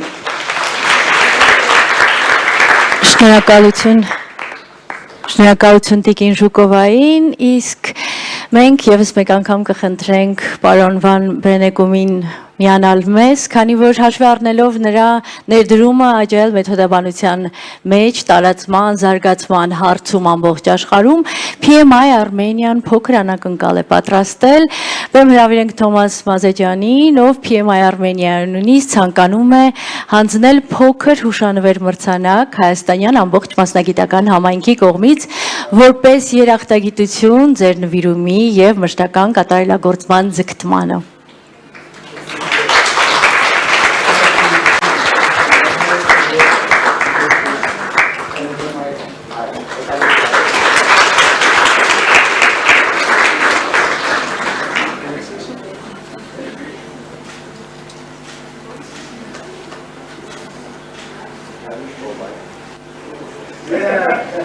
Stand over, right?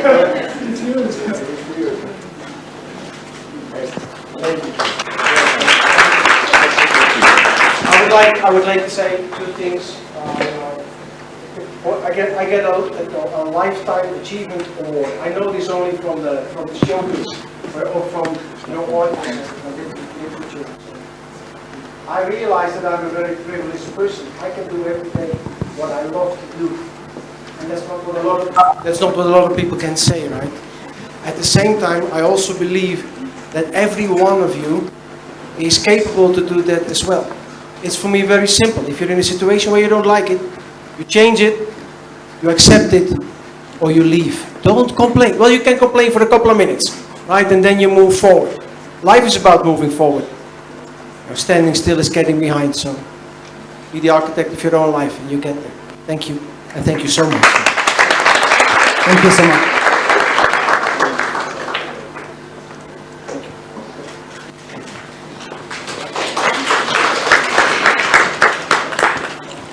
Շնորհակալություն եւս մեկ անգամ, իսկ այժմ մեր կոնֆերանսը կշարունակվի պանելային քննարկման ֆորմատով, որը իհարկե ենթարկվել է փոքրինչ տրանսֆորմացիայի օրվա թեմային համահունչ։ Խոսափողը փոխանցում եմ Արմինե Մկրտչյանին, ով կազմակերպական տրանսֆորմացիայի քոչ է եւ հանդես կգա որպես պանելային քննարկման մոդերատոր։ Շնորհակալություն։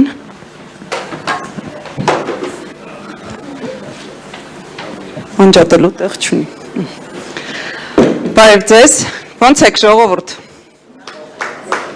Ինչքան լավ եք։ Շատ լավ եք։ Ինչ լավ է, լիքը հարազատ դեմքեր եմ տեսնում այստեղ։ Մենք ունենք շատ հետաքրքիր պանելիստներ ու այն ինչի մասին խոսելու ենք լինելու է հենց տարբեր ոլորտներում։ Ընդհանուր առմամբ այդ թվային վերակերպման մասին խոսքը, Digital transformation թվային վերակերպում։ Ես հիմա կխնդրեմ իմ գործընկերներին բարձրանալ բեմ, կուզեմ իրենց ներկայացնել, շատ կարճ, որովհետև իրանցից ամեն մեկի մասին անվերջ կարող եմ խոսել, բայց կփորձեմ հնարավորինս հակիրճ։ Ես մի քիչ էսպես նստեմ, որ բոլորին տեսնեմ։ Պանելային քննարկման մասին մի քանի բառ ունեմ ասելու։ Ինչպես արդեն ասացին, մենք մի փոքր տրանսֆորմացիայի ենք ենթարկել ամբողջ քննարկումը, հետևաբար բոլորին խնդրելու ենք, որ մասնակից լինեն քննարկմանը։ Ցանկացած հարցից առաջ մենք ունենալու ենք հարց էկրանին, որին դուք պետք է քվեարկեք, հետո ձեր քվեարկությունը այստեղ կերևա ու ըստ դրա մենք կշարունակենք նաև մեր քննարկումը։ Երկրորդ մասում պանելի, մեր պանելիստները բաժանվելու են երկու խմբի, ու երկու խմբի բաժանվելուց հետո դուք արդեն հարցեր եք ուղղելու իրենց ու իրենց ուղղված հարցերը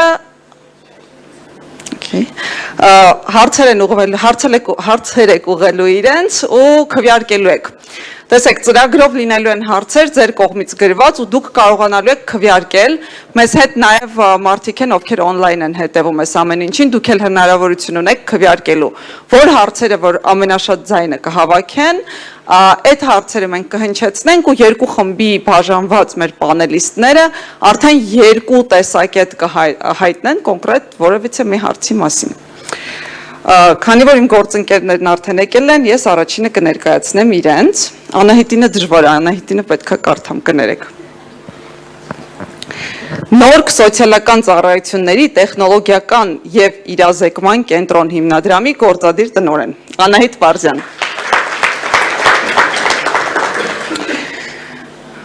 Տիգրան, ձերն էլ պետք է կարդամ։ Ձերն էլ է երկար։ Ագբա բանկի պլատֆորմների և տեխնոլոգիաների զարգացման գծով գլխավոր տնօրենի տեղակալ Տիգրան Սիմոնյան։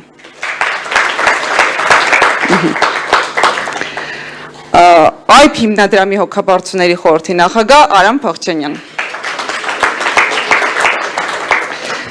Ռեարմենիա հիմնադրամի տնօրեն Գևորգ Պողոսյան։ For You AM կայքի հարթակի տնօրեն Լևոն Գալստյան։ Staff AM համահիմնադիր Լուիզա Ավետիսյան։ Եվ Digitain ընկերության տեղեկատվական անվտանգության գծով տնօրեն Սերգեյ Թայրյան։ Նախ ուզում եմ շնորհակալություն հայտնել բոլորին, որ այսօր այստեղ եք։ Ու սկսենք քննարկումը։ Կարելի է մեր առաջին հարցը էկրանին։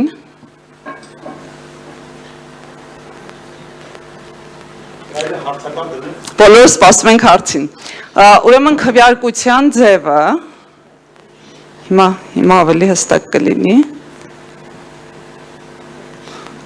Այնտեղ վերևում որ փակենք կերևա։ Գնում ենք menti.com կայք հեռախոսով։ Menti.com կայքում գրում ենք կոդը 99815449 և քվեարկում ենք։ Ինչպես ասում են հարգելի հանդիսատես։ Հարցը հետևյալն է.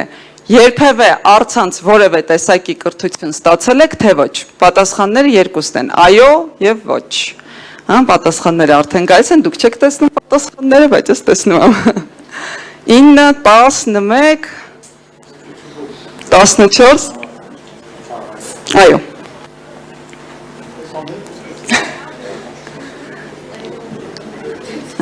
երկու ոչ ունենք արդեն 4 ոչ ունենք 5 մինչև պատասխանները գնում են քվեարկությունը շարունակում ենք իսկ ես իմ հարցը ուզում եմ ուղղել Արամին այո սկսում ենք կրթությունից քանի որ ամեն դեպքում կրթությունը մեր հիմքն է հասարակության հիմքն է ու հարցս հետևյալն է Արամ այսօր երեխաները երբ ծնվում են իրենց մոտ արդեն ինտուիտիվ դրված է այդ digital պլատֆորմներից ու առհասարակ այդ device-ներից, սարքերից օգտվելու ունակությունը։ Այսինքն երեխաները ծնվում են, արդեն գիտեն ինչ է ինտերնետը, գիտեն ոնց աշխատեն դրա հետ, շատ արագ սովորում են։ Մայրիկից են ստանում։ Մայրիկից, գենով անցնում է արդեն։ Ու հիմա պատկերացրեք այդ երեխաներին, ովքեր այդքան սովոր են համակարգերին, իրենց երևի թե դժվար կլինի դասական կրթությամբ, այնպես ինչպես 100 տարի առաջ են դասավանդել, հիմա դասավանդել։ Ինչ տրանսֆորմացիա է տեղի ունենում այս ոլորտում ու այդ թվային վերակերպումը, digital transformation-ը ինչպես է արտահայտվում հենց կրթության ոլորտում։ Դե ճիշտ հարցը իրականում հարցը նույնիսկ ավելի բարդ է երեխեքի համար, որովհետև ոչ միայն իրենք ստիպված են սովորել նոր իրականության մեջ, իրենք ստիպված են սովորել նոր իրականության համար, ինչ իրականում ավելի բարդ է, որովհետև դասական մեթոդներով նոր իրականության համար սովորելը մեր նոր աշխարհի պատրաստվելը շատ դժվար է, համարյա անհնարին։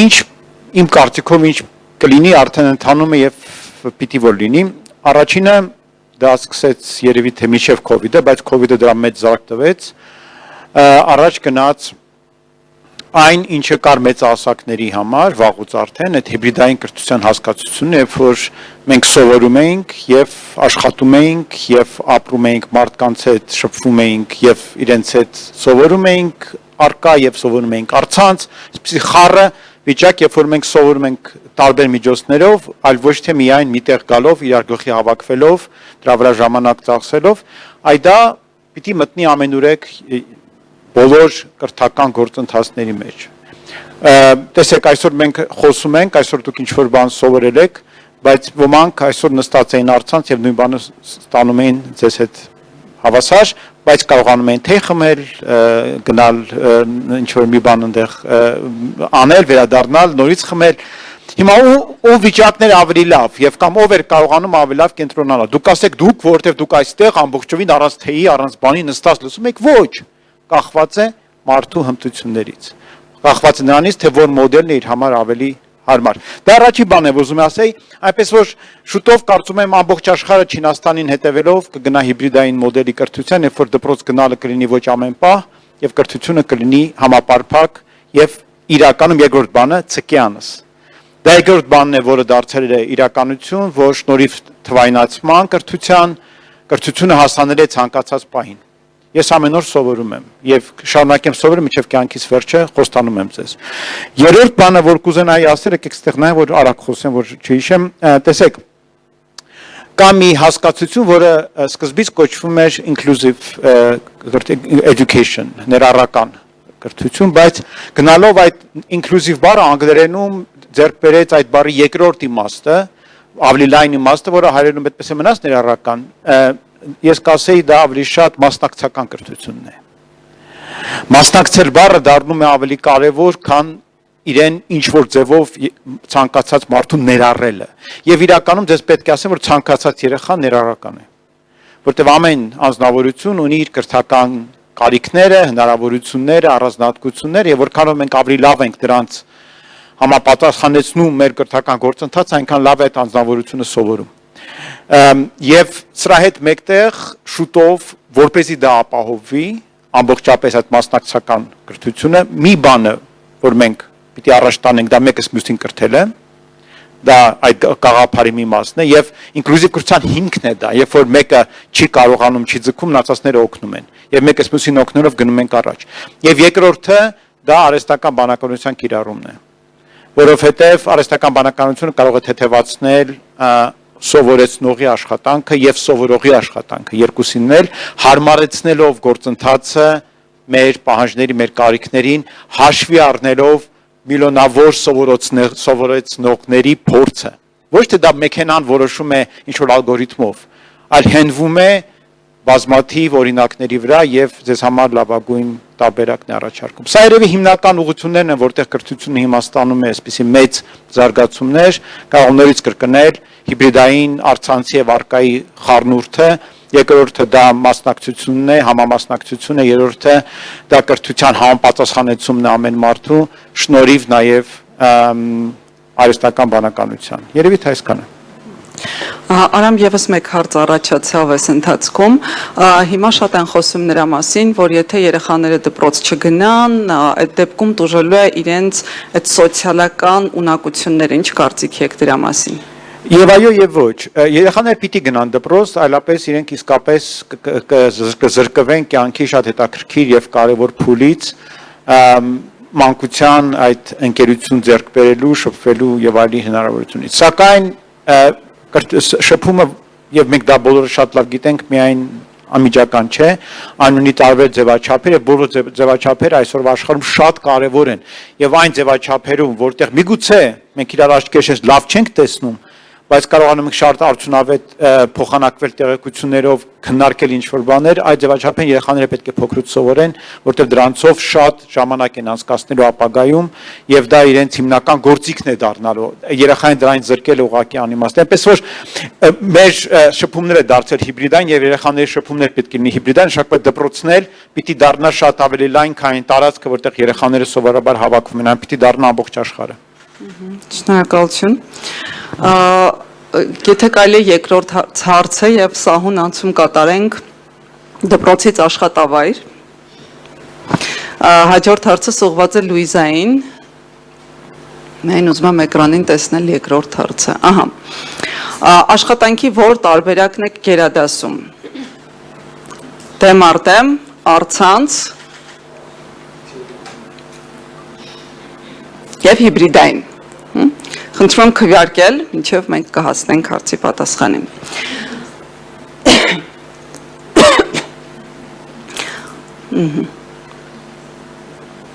Իդեպ դպրոցը 95 դասի էր կրթությունը։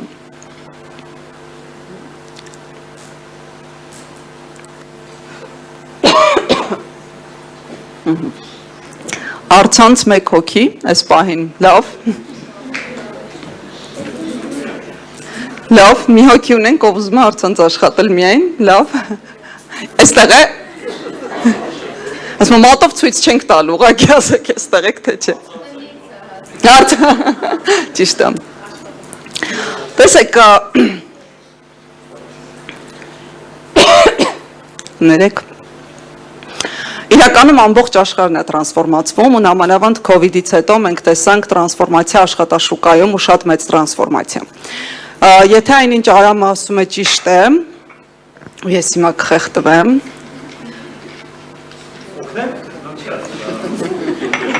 Չարամ ջան, ես ինքս ժողովուրդ COVID չեմ հաստատ։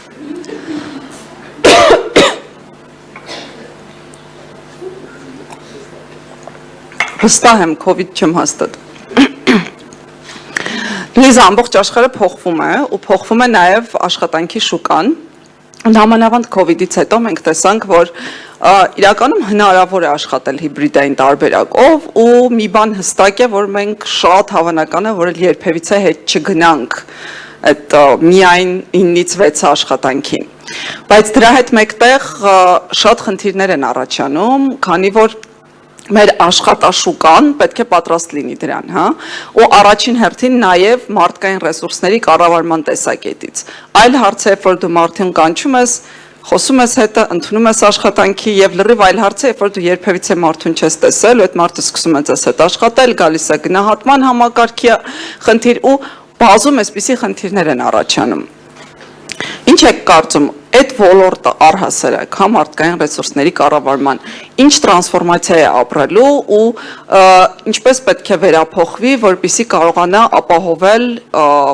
արկա համակարգը, համակարգի աշխատանքը։ Շատ լավ Արմեն ջան, նախ հարցումից կուզեմ սկսել, որովհետև մոտավորապես 1 ամիս առաջ նման հարցում մեր LinkedIn-ի հետևորդների շրջանում էինք դրել, 25000-ից ավել հետևորդներ ունենք ու հետաքրքիր է, որ նախապատվությունը դեմ առ դեմ, հա, դեմ առ դեմ, то есть օֆլայն, այսինքն օֆիսում եւ հիբրիդի ներ, այսինքն էլի քչերն էին ուզում օնլայն աշխատեին, ընդ որում ի տարբերություն այստեղի մեր մոտ գեփը ավելի քիչ էր տարբերությունը։ Ամեն դեպքում մարդիկ COVID-ի ժամանակ իրենց ընտրությամբ չէր, որ գնացին օնլայն աշխատանքի, բայց հասկացան, որ դա կարա աշխատի ու լիքը հարց կարա լուծի, բայց ամբողջությամբ օնլայնը միայն մեզ համար չէ, ամբողջ աշխարհում այնպես չի, որ այտենց շատ հեշտ ու սահուն ստացվում է։ Հիմա եթե կոնկրետ հարցի շուրջ նայենք, հա, ինչ խնդիրներ են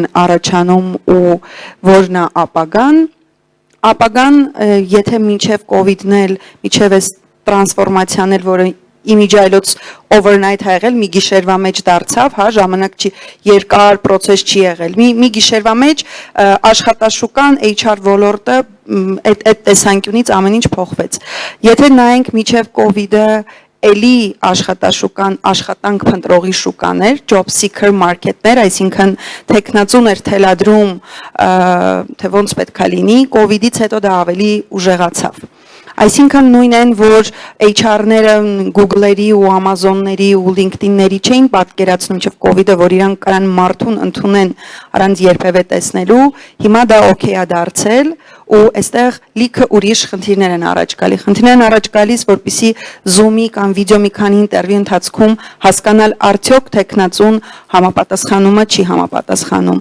Խնդիրները առաջանում հետո տեխնացուներին, աշխատակիցներին engage անելու, ներգրաված պահելու ու արդյունք ստեղծելու մեջ։ Իրականում HR-ի, չգիտեմ, գուցե ես եմ այդ ամեն ինչի մեջ դրա համար է ինձ տենց թվում, բայց թերևս այն ոլորտներից է, որ 180 աստիճան փոփոխություններ տեղ ունեցան շատ տեղերում։ Այսօր որպեսզի պրոդուկտիվ շարունակի բիզնեսը զարգանալ, բացի այն որ պետք է ունենա հիբրիդ workplace աշխատավայր, ինքը պետք է ունենա նաև հիբրիդ benefit-ների package-ներ, փաթեթներ։ Սա էլ միայն այն սիրուն ինչ որ ջիմերի ու ես իմ չեմ դեն ինչ-որ բաների չի, այստեղ իսկապես մարդիկ, ընդ որում ես մեն Հայաստանի մասին չեմ խոսում, ամբողջ աշխարհում ունեն տարբեր խնդիրներ, սկսված նրանից, որ երեխային պետքա հետևեն, COVID-ի հետ կապված ինչ որ խնդիրներ են եւ այլն, վերջացրած նրանից, որ փոխվել է տեմպը ու ամեն օր ինչ որ բան պետք է լինի, իրանք ավելի նոր benefit-ների կարիք ունեն։ Դրա համար, եթե ընդհանուր առմամբ նայենք, այն բիզնեսներն են հաղթելու ու բարգավաճելու, այսպես ասած, որոնք որ իսկապես շատ արագ ադապտացվելու են ու սկսել են արդեն այդ ադապտացիան, իսկապես հասկանալու իրենց թիմակիցների, իրենց աշխատակիցների կարիքները նոր աշխարհում, այսպես ասած, մշակելու համապատասխան benefit package-ներ եւ մոտեցումներ, որպեսզի այդ աշխատակիցներն իրենց երջանիկ զգան աշխատավայրում։ Մի քանի հետաքրքիր փաստեր ասեմ ու եզրափակեմ դրանով, միջև COVID-ը չկային այնպիսի հմտություններ տենց բաների top 10-ի ցանկում, որոնք որ այսօր կան։ Օրինակ, անգլերենով կասեմ empathy, care, չգիտեմ, տենց բաներ, որոնք որ շատ մեծ ուշադրություն են դարձում գործատուի կողմից, հա, այսինքն աշխատակիցը ինչքանով է ուշադիր իր peer-ի, իր գոլեգայի նկատմամբ, գործատուի նկատմամբ, աշխատակիցները գործատու, տեխնացուները գործատու ընտրելուց շատ մեծ նշանակություն են դարձնում, թե ինչքանով է գործատուն հոգատար։ Այսինքն digital transformation-ը HR-ի համար այլևս բան չի, luxury չի, այսինքն տենց դե լավ անենք, չանենք, բան տենց չի, ինքը մեզ հետ է արդեն, ոնց որ AI-ն է ամենուրեք, նենց էլ digital transformation-ը HR-ում, բայց թե human side-ը ոնց կկարողանանք ճիշտ manage անենք, մենեջերները ոնց կկարողանան ճիշտ հիբրիդ աշխատավայրի պայմաններում իրենց թիմերին ղեկավարեն, օգնեն զարգանալ, առաջ գնալ, ընդհանուր ընկերությունների CEO-ները ոնց կկարողանան drive անել իրենց բիզնեսները, որպեսզի նոր աշխարհին ադապտացվի, այդ ամբողջը մարդկային ոնց որ մասն է soft skill-երի, այսքանը թերևս։ Շնորհակալություն, հարցս ուզում եմ ուղղել մասնակիցներին, եթե դեմ չեք։ Մենք այստեղ ունենք փոստորեն 65 հոգի, ովքեր կուզենան աշխատել հիբրիդային տարբերակով, 29 դեմ արդեմ եւ մեկը առցանց, ով որ հիմա առցանց է, հա, ոնց հասկացանք։ Հարցս հետեւյալն է.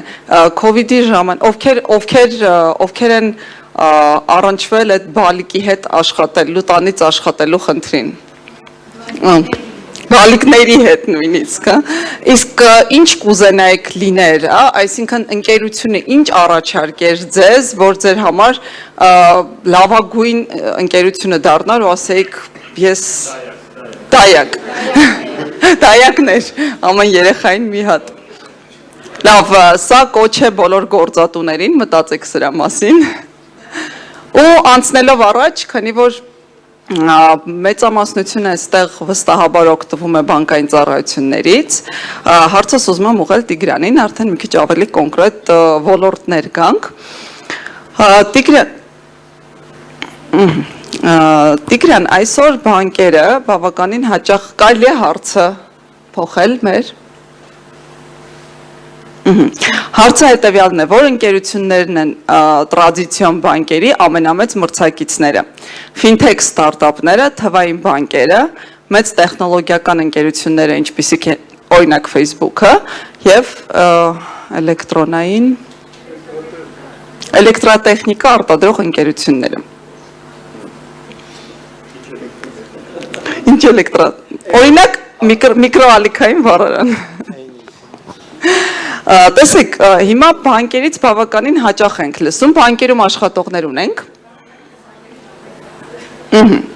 Հաճախ ենք լսում, որ տեղի ունենում այդ digital transformation-ը, բանկերը անցնում են այդ փուլով, անցնում են այդ этаպներով, բայց ինչ ենք նկատում։ Նկատում ենք այն, որ բանկերը ստեղծում են հավելված, online banking-ի հավելված, որը վճարով է։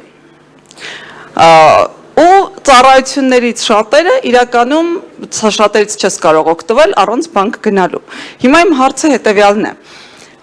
Ինչ է նշանակում այդ թվային վերափոխումը բանկային համակարգում ու որքանով է հիմա Հայաստանը մոտենում այդ վերափոխմանը, Հայաստանը եւ հայկական բանկերը։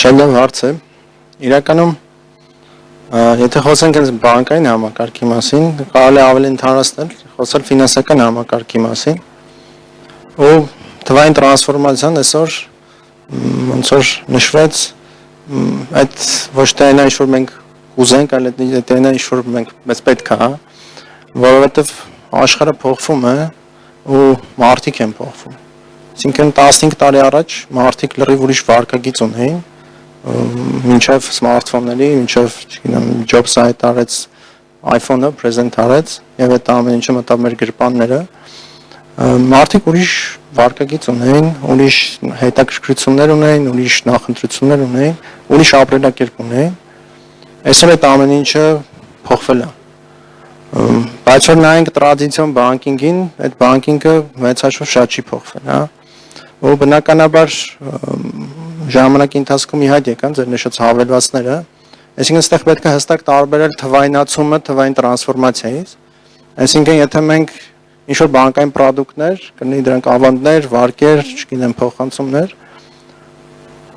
արկա տիրույթից բերում ենք առցանց տիրույթ, այդ չի նշանակում, որ մենք թվային տրանսֆորմացիա ենք, հա։ Առնվազն մեր ընկալմամբ, այն ինչ որ մենք անում ենք ԱԳԲԱ-ում, թվային տրանսֆորմացիան շատ ավելի խորը գործընթաց է, որը որ վերաբերվում է հենց մեր բիզնես մոդելի փոփոխությանը։ Այսինքն թվային տրանսֆորմացիան իր մեջ ներառում է բիզնես գործընթացների խորքային փոփոխություններ, պրոդուկտների, թվային պրոդուկտների փոփոխություններ, բիզնես մոդելների փոփոխություններ եւ իհարկե նաեւ վաճառքի եւ ծառայությունների մատուցման ուղիների փոփոխություններ։ Եվ այս ամեն ինչը իհարկե հիմնված է շատ լուրջ տեխնոլոգիաների վրա, այսինքն մենք մեր ռազմավարության մեջ դեռևս 2017 թվականին բավականին լուրջ փոփոխություններ արեցինք եւ այդ ռազմավարությունը ուղղված էր ոչ թե այն խնդիրների լուծմանը, որոնք վեր մենք ունենք այդ ժամանակ կամ ունենք այսօր, այլ մենք փորձում ենք լուծել այն խնդիրները, որոնք որ մեր կարծիքով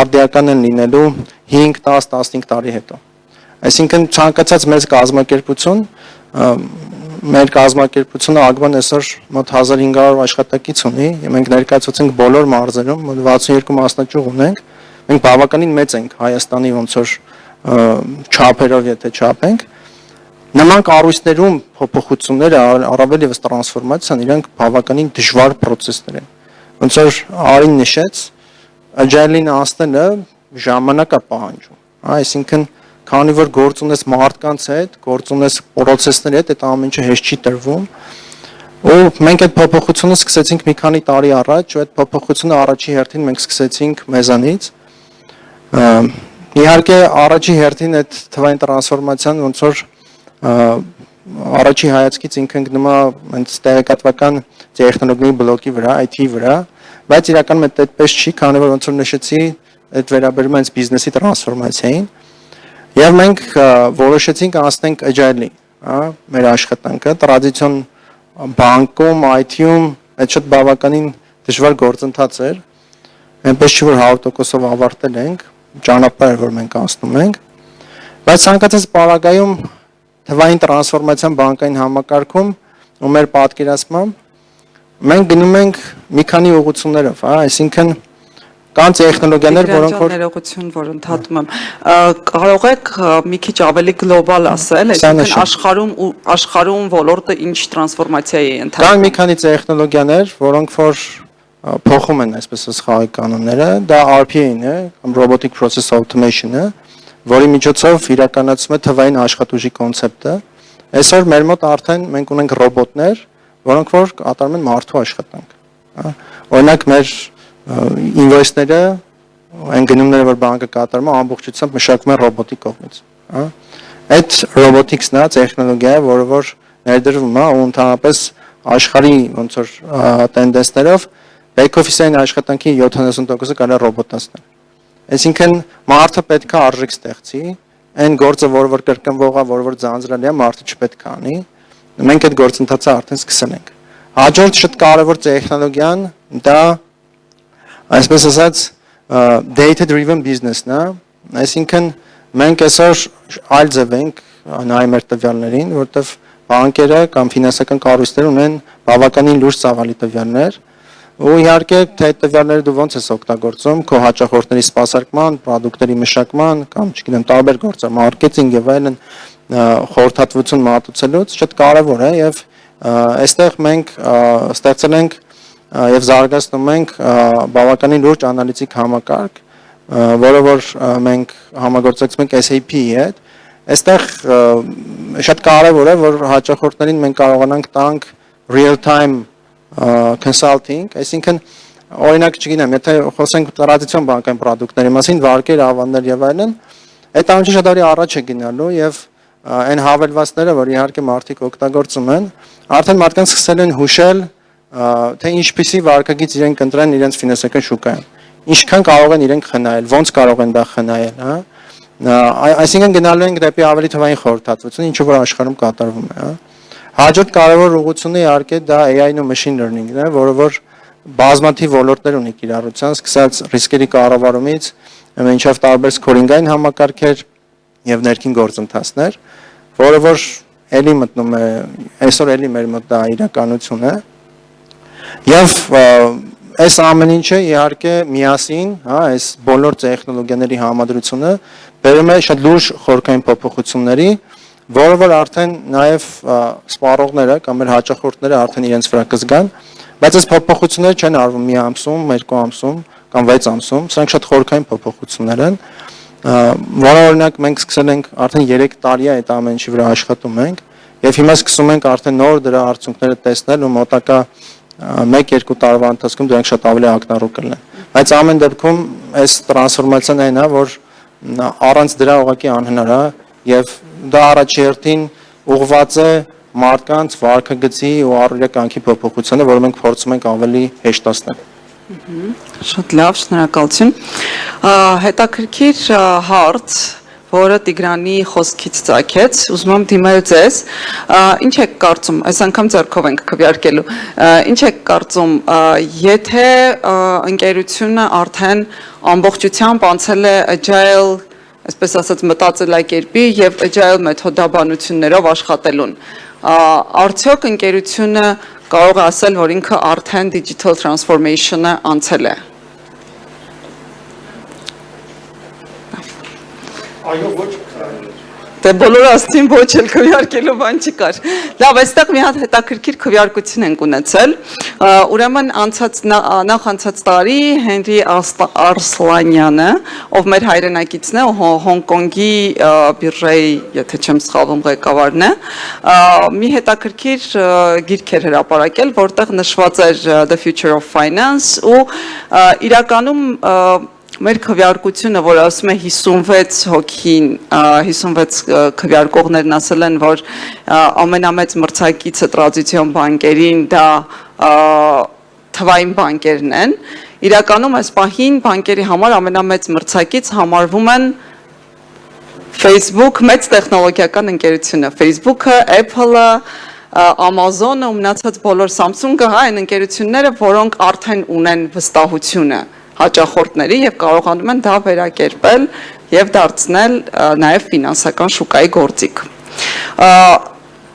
Տիգրան, վերջին հարցը շատ արագ, ինչ եք կարծում, այս մասով հայկական բանկերը վախենալու բան ունեն, թե չէ։ Իսկ թվում է միանշանակ, այսինքն վաղ թե ուշ հայկական շուկա կարող են մտնել միջազգային խաղացողներ, այդ թվում ձեր նշած տեխնոլոգիական ընկերությունների կողմից, որտեղ բոլորը մտածում են, որ օրինակ Facebook-ը չի գնա բանկային համակարգ, որտեղ կա compliance, ռեգուլյացիա եւ այլն, իրանք չեն սիրում այդպես բաներ, իրանք IT-շնիկներն այսպես ասած, այդպես Facebook-ը ունի բանկ, հա։ Libra-ի մասին երևի բոլորը լսել եք, հիմա փոխել են անունը, ուրիշ բան անում։ Ու նաեւ կան շատ հաջողված իհարկե տեխնոլոգիական բանկեր, որոնք որ եթե մտնեն մեր շուկա, իրանք շատ լուրջ մրցակցություն կառաջացնեն ու բնականաբար այս առումով բոլորս մտածելու բան ունենք եւ այդ ձեր նշած տարբեր ֆինտեխ ընկերությունները եւ այլն, որոնք որ ավելի ինչ են իրանք անում, իրանք ավելի փոքր են, ավելի մոբիլ են եւ կարողանում են տալ լուծումներ մարդկանց հաճախորդներին, որոնք որ լավ user experience են տալիս, ինչ որ կոնկրետ խնդիրներ են լուծում, համալիր բանկինգի խնդիր չեն լուծում եւ բնականաբար իրանք որոշակի բիզնեսի մաս տանում են բանկերից։ Այս առումով ոնց որ հակառակ process-ը պետք է սկսել, մենք ինչ ենք անում, մենք հիմա մտնում ենք այդ դաշտ, տեխնոլոգիաներ, ֆինտեխ եւ այլն, որովհետեւ մենք մեր ստրատեգիայում որոշեցինք, որ մեր ապագան այդ տեխնոլոգիաներն է, ու զուտ ֆինանսները իրանք ընդհանուր ծառայություններ են, որոնք որ պետք է հենված լինեն դուրս տեխնոլոգիաների վրա, որոնք որ պետք է լինեն հեշտ, հասանելի, մատչելի։ Իդեպ ասեմ, որ մեր բջջային հավելվածը անվճար է։ Մենք ունեցանք նաև գովազդ մեր եթերում, անցնենք առաջ։ Լևոնին է հարցը սուղված, ինձ թվում է բոլորը այստեղ նվերներ գնել են, չէ, երբևիցե։ Հարցը շատ պարզ է, դժվարանում եք նվեր գնելու հարցում, թե ոչ։ Տեսեք, Լևոն, իմ հարցը սենց մի քիչ գուցե պրովոկատիվ հնչի, բայց դուք ասում եք, որ դուք այսպես թվային տրանսֆորմացիայի եք ենթարկում նվերներ գնելու process-ը, բայց e-commerce ընկերություններ միշտ եղել են, միշտ կան, իրանք աշխատել են, դու կարողացել ես գնալ, on-line դաշտում գնել, հա, նվերները։ Արդյոք նվերներ գնելու հենց կոնկրետ այդ ոլորտը ու այդ շուկան իրոք տրանսֆորմացիայի է ենթարկվում ու եթե ենթարկվում է տրանսֆորմացիայի, ինչպիսին է այդ տրանսֆորմացիան։ Բարև ձեզ։ Մերսի հարցի համար, Աննա ջան։ Շատ կարճ ներկայացնեմ, ով մեզ չի ճանաչում, հա, ForYou-ը նվերների վաճառքի առցանց հարթակ է, որը օգնում է ընտրել լավագույն նվերը յուրաքանչյուր ստացողի համար։ Իսկ մեր առաքելությունը լինել ամենահաճախորդամետ ընկերությունը Հայաստանում։ Երկրորդ գովազդը մեր եթերում։ Ուզում եք քեսից ասել, բայց այդ անպայման պետք էր որ իմանան էլի ինչի մասին եմ խոսում։ Հա, ու Աննա ջան, հարցիդ պատասխանելով առհասարակ մենք երբ որ digital transformation ենք ասում, կոնկրետ մեր ոլորտում իրան կապում ենք մենակ ու մենակ հաճախորդի հետ։ Այսինքն մեր e-commerce-ի բոլոր տեսակի transformation-ները պետք է սկսվի ու ավարտվի հենց հաճախորդներով։ Ու ուզում եմ մի հատ օրինակով, հա, այդ process-ը պատկերացնենք, առհասարակ e-commerce-ում, էլեկտրոնային կոմերցիայում, երբ որ հաճախորդները պատվերներ են կատարում, իրանք ահագին տվյալներ են հա տալիս մեզ ու նաև այլ e-commerce-ների, որպեսզի կարողանան իրանց պատվերը ձևակերպեն։ Ու նաև կա հնարավորություն տարբեր այլ տվյալներ վերցնել հաճախորդներից, օրինակ իրանց հետաքրքրությունները, իրանց մոտակա առիթները, ծննդյան տարեդարձը, տարբեր մեթոդներով, հա, օրինակ իրանց ինչ-որ բոնուսներ տալով, հարցումներ տալով։ Ու արդյունքում ինչ է ստացվում, մենք ունենում ենք մեծ տվյալների բազա, հա, չմշակված, որը որ ներկայիս տեխնոլոգիաները օգտագործելով մեզ հնարավորություն է տալու իրանց կյանքը ավելի հեշտացնելու, իրանց համար լուծումներ առաջարկելու։ Ու խոսալու եմ այդ recommendation system-ի մասին, այդ համակարգը, որը նվերներ է առաջարկում, իրականում շուկայում շատ կան հիմա recommendation system-ներ ամբողջ աշխարհում, ովքեր տվյալ օգտագործողի վարկագիծը ուսումնասիրելու արդյունքում առաջարկում են տարբեր ապրանքներ։ Հիմա մենք մի քայլ առաջ ենք գնում ու ուզում ենք նաև ստացողի տվյալները ուսումնասիրելով առաջարկենք նվերը։ Ասեմ ոնց։ Ուրեմն համակարգում, վեբսայթում, հա, կայքում հաճախորդը լրացնում է իր տվյալները, լրացնում է ստացողի տվյալները, լրացնում է ստացողի հետաքրքրությունները, իրար միջև կապը, փոխհարաբերությունները ու համակարգի այդ տվյալները համադրելով, նաև հաշվի առնելով նախորդ պատվերների փորձը, որոնք e-commerce-ում ամեն օր նոր պատվերներ են, հա, գալիս, հաշվի առնելով այդ պատվերների փորձը, համադրելով տարբեր սոցցանցերում ու այլ աղբյուրներում լինող ինֆորմացիան,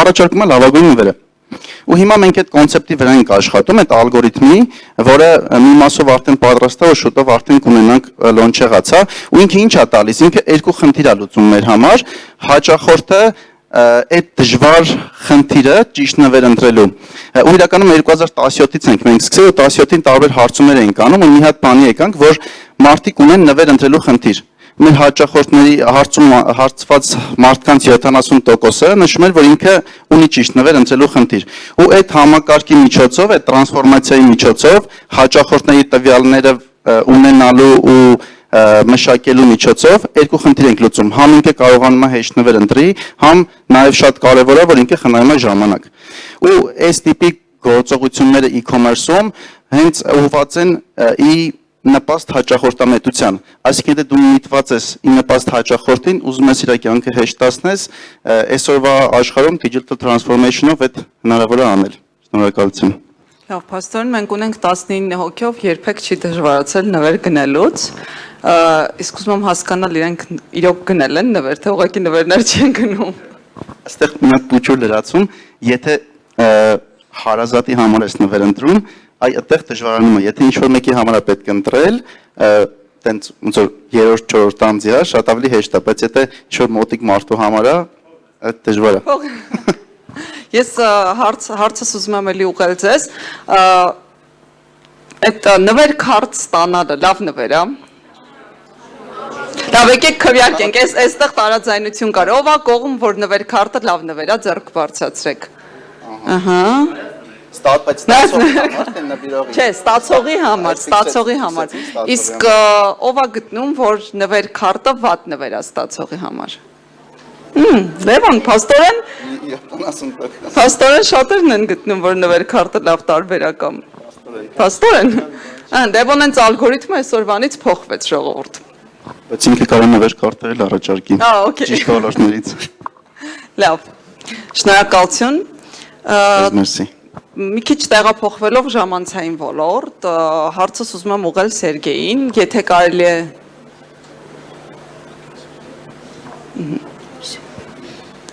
Որքան եք անհանգստացած ձեր անհատական տվյալների օգտագործման վտանգով, հա, սա շատ հետաքրքիր հարց է, ու քանի որ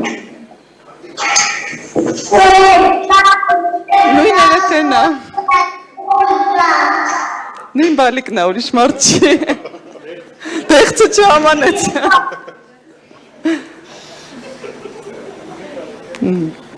դավ, գնաց բալիկը, Սերգեյը հենց տեղեկատվական անվտանգության մասնագետ է ու հարցս այսպես ուղեմ, քանի որ հենց նույն այդ ժամանցային ոլորտը ու խաղային ոլորտը ինքը գնում է դեպի digital transformation-ի ու ամբողջությամբ տեղափոխվում է թվային հարթակ, ընդհանուր մարդկանց մեջ անհանգստություն կա, որ դա կարող է բերել նրան, որ վերահսկելության կորուստ լինի, այսինքն հնարավոր չլինի վերահսկել ովքեր են մասնակցում խաղերին կամ ինչ-որ ձևով այդպես։ Եվ հաշվի առնելով մեր հարցը, որ ունենք, թե որքանով են մարդիկ անհանգստացած իրենց, այսպես ասած, privacy-ով, կուզեմ ձեր կարծիքը լսել, արդյոք այս թվային տրանսֆորմացիայի արդյունքում մենք չենք ունենում այնպիսի խնդիր, ինչպիսին է վերահսկելիության կորուստը եւ անհատական տվյալների նաեւ կորուստը։ Շատ լավ հարց է, ավելի ընդհանրական պատասխանեմ, մինչև ինձ ոնց որ խոսացին թե կրթությունից, թե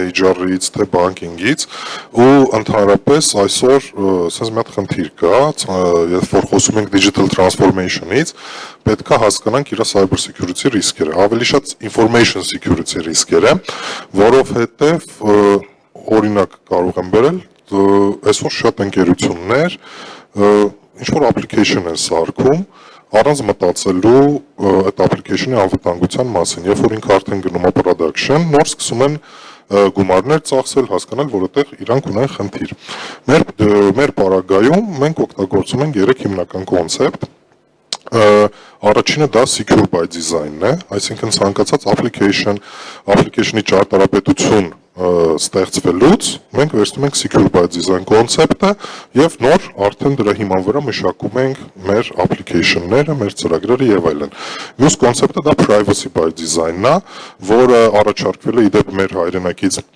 Հենց Շավուկյանի կողմից, ուրեմն դա 7 ոնց որ տենց pointer է, թե ոնց application-ը սարքել private, ու երրորդ կոնցեպտը դա ոնց որ e-safety-ն է, այդ արդեն staff-ի անվտանգությունն է, օրինակ կարող եմ ասել, որ COVID-ի պարագայում անցյալ տարի այս digital transformation երևի տեղի ունեցավ ամբողջ աշխարհում, երբ որ սկսեցին տնից աշխատել մարդիկ, ու մենք օրինակ դիջիթայլում որոշում կայացրեցինք, որ պետքա նաև այս պարագայում մենք չենք կարող մեր աշխատակիցներին թողնել, ասենց ասեմ,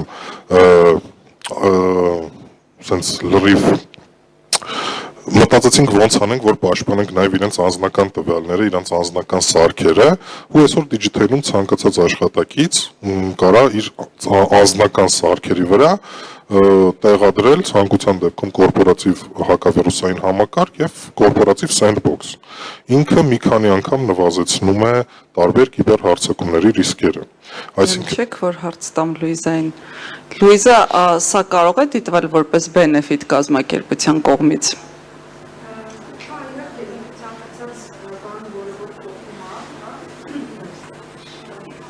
Կարող է համարվել benefit, ես ուղղակի մի քիչ ավելի flexibility benefit-ների մասին էի ասում workplace-ի, բայց իհարկե մի բան է, որը ցույց է տալի, որ գործադրումը հոգատար է աշխատակիցների հանդեպ, որը իհարկե ինքնին benefit է։ Շնորհակալություն։ Շարունակեմ, ինչ վերաբերվում է privacy-ին, այսինքն անձնական դատային, եթե privacy by design կոնցեպտը կիրառվում է ամենասկզբից, այսինքն երբ որ նոր սկսվում է ճարտարապետությունը, ընտրվում է տեխնոլոգիան, ընտրվում է ծրագրավորման լեզուն, դատաբազաները եւ այլն, եւ այդ ժամանակվանից ներդրվում է application-ի մեջ secure by design եւ privacy by design կոնցեպտները, դա այսօր աշխարհում best practice է, դրանից հենց ասեմ ավելի լավ լուծում գոյություն չունի։ Այս դեպքում այն ընկերությունները, որը կիրառում են այդ կոնցեպտները, այդ ընկերությունների հանդեպ պետք է ունենանք վստահություն։ Օրինակ համեմատության համար ասեմ, Apple-ը այդ վստահությունը ունի, Facebook-ը այդ վստահությունը չունի։ Լսեցիք ժողովուրդը։ Զգացիք։ Ու ասենց ասեմ, իմ կարծիքով ցանկացած project manager կլինի, product owner կլինի, իրանք պետքա այդ կոնցեպտները, գոնե կոնցեպտների հիմնական բաղադրիչները, թե secure by design, privacy by design, իրանք պատկերացնեն, որ կարողանան ներդնեն իրանց կատարած պրոյեկտներում։ Շատ լավ, այսինքն դա այն է, ինչը որ թույլ կտա մեզ չվախենալ ընդհանուր digital transformation-ից եւ digitalization-ից։ Այո, որովհետեւ օրինակ AI-ից որ խոսում ենք, այսօր օրինակ հարց կա, թե AI-ը ոնց է աուդիտ արվելու, ոնց է մոնիտորինգ անելու է, ինչքան ընդունելի է AI-ի սխալի հավանականությունը։ Ասում եմ, որովհետև հիմնական տեխնոլոգիաները իրանք զարգանում են զուտ ռազմաարդյունաբերության շնորհիվ, այսօր օրինակ շատ AI-ներ կան, որը կոնկրետ մշակված են ռազմաարդյունաբերության համար, ու իրանց օրինակի համար, չգիտեմ, 5% սխալ որոշում կայացնելը, դա ճակատագրական կարող է լինել։ Ու մենք գալիս ենք այն մոդելին, որ իրականում օրինակ AI-ի համար պետք են մարդիկ, ասենց ասեմ, աուդիտորներ կարանք իրանց կոչենք, որոնք պետք է անընդհատ ստուգեն AI-ի կայացրած որոշումը, թե ինչքանով է նա ճիշտ։ Այնքան ժամանակ, մինչև այդ սխալի հավանականությունը ձգտի հասկանանք, որ ձգտում է 0-ին։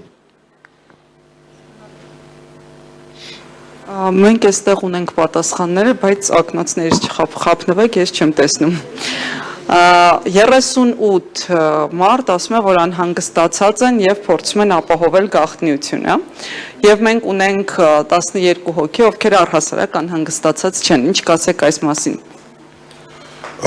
Անհանգստացած եղեք ժողովուրդ։ Իրականում ճիշտ է, որ մարդը անհանգստացած է իր անձնական տվյալների մասին, ընդհանրապես այսօր աշխարհը գնում է այս digital transformation-ը, բերում է նրան, որ օրինակ համար մեծ ընկերությունները կոպիտ ասած փոխարինում են comfortability-ին մեր privacy-ով։ Ու եթե տենդենսները սեն շարունակվի, մի 10 տարի հետո իմ կարծիքով ընդհանրապես privacy գաղափարը կվերանա։ Դրա համար հիմիկվանից մենք պետք է այդ privacy by design կոնցեպտը սկսենք օգտագործել։ Այստեղ ամենակարևորն է, որ մարդիկ գիտակցեն, որ օրինակ համար երբ որ դուք գնում եք ինչ-որ մեծ բրենդի, Apple կարա լինի, Sony, Google եւ այլն, ինչ-որ ապրանք, շատ մարդիկ մտածում են, որ այդ բրենդերը արդեն մտածել են անվտանգության մասին։ Իրականությունում դա այդպես չէ, որովհետեւ բիզնեսի տեսանկյունից այդ ընկերությունները նոր տեխնոլոգիա են ստեղծում, նոր պրոդուկտ են ստեղծում, մաքսիմալ շուտ փորձում են դուրս գալ շուկա,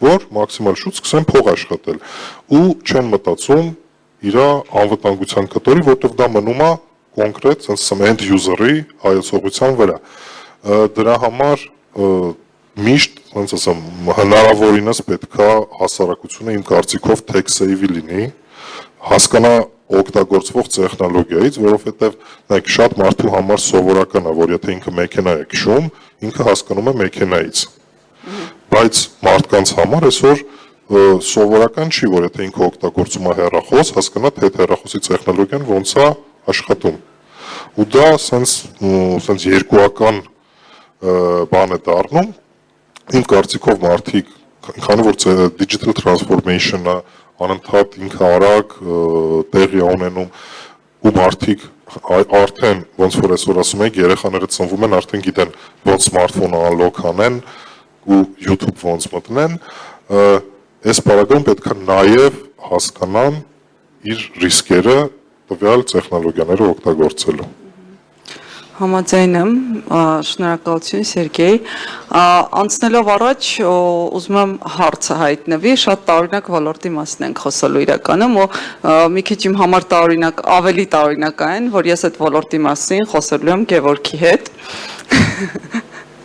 Որտեղ Գևորգը այս պահին կարող էր խոսել բանկային համակարգից, մի խոսքով ամեն ինչից, բայց այսօր խոսելու է բարեգործական ոլորտի մասին։ Հարցս այսպեսինն է, երբևէ մասնակցել եք առցանց դրամահավաքի, թե ոչ։ Գևորգ, ձեր պրոյեկտով հիմա դուք փորձում եք այնպես անել, որ digital transformation-ի ենթարկվի, հա, թվային փոխակերպում ապրի բարեգործական ոլորտը։ Ինչպես տեսնում ենք արդեն քվեարկություններից, շատերը գոնե մեկ անգամ իրենց կյանքում առցանց ինչ-որ դրամահավաքի համար գումար են տվել։ Շատ լավ շատերին։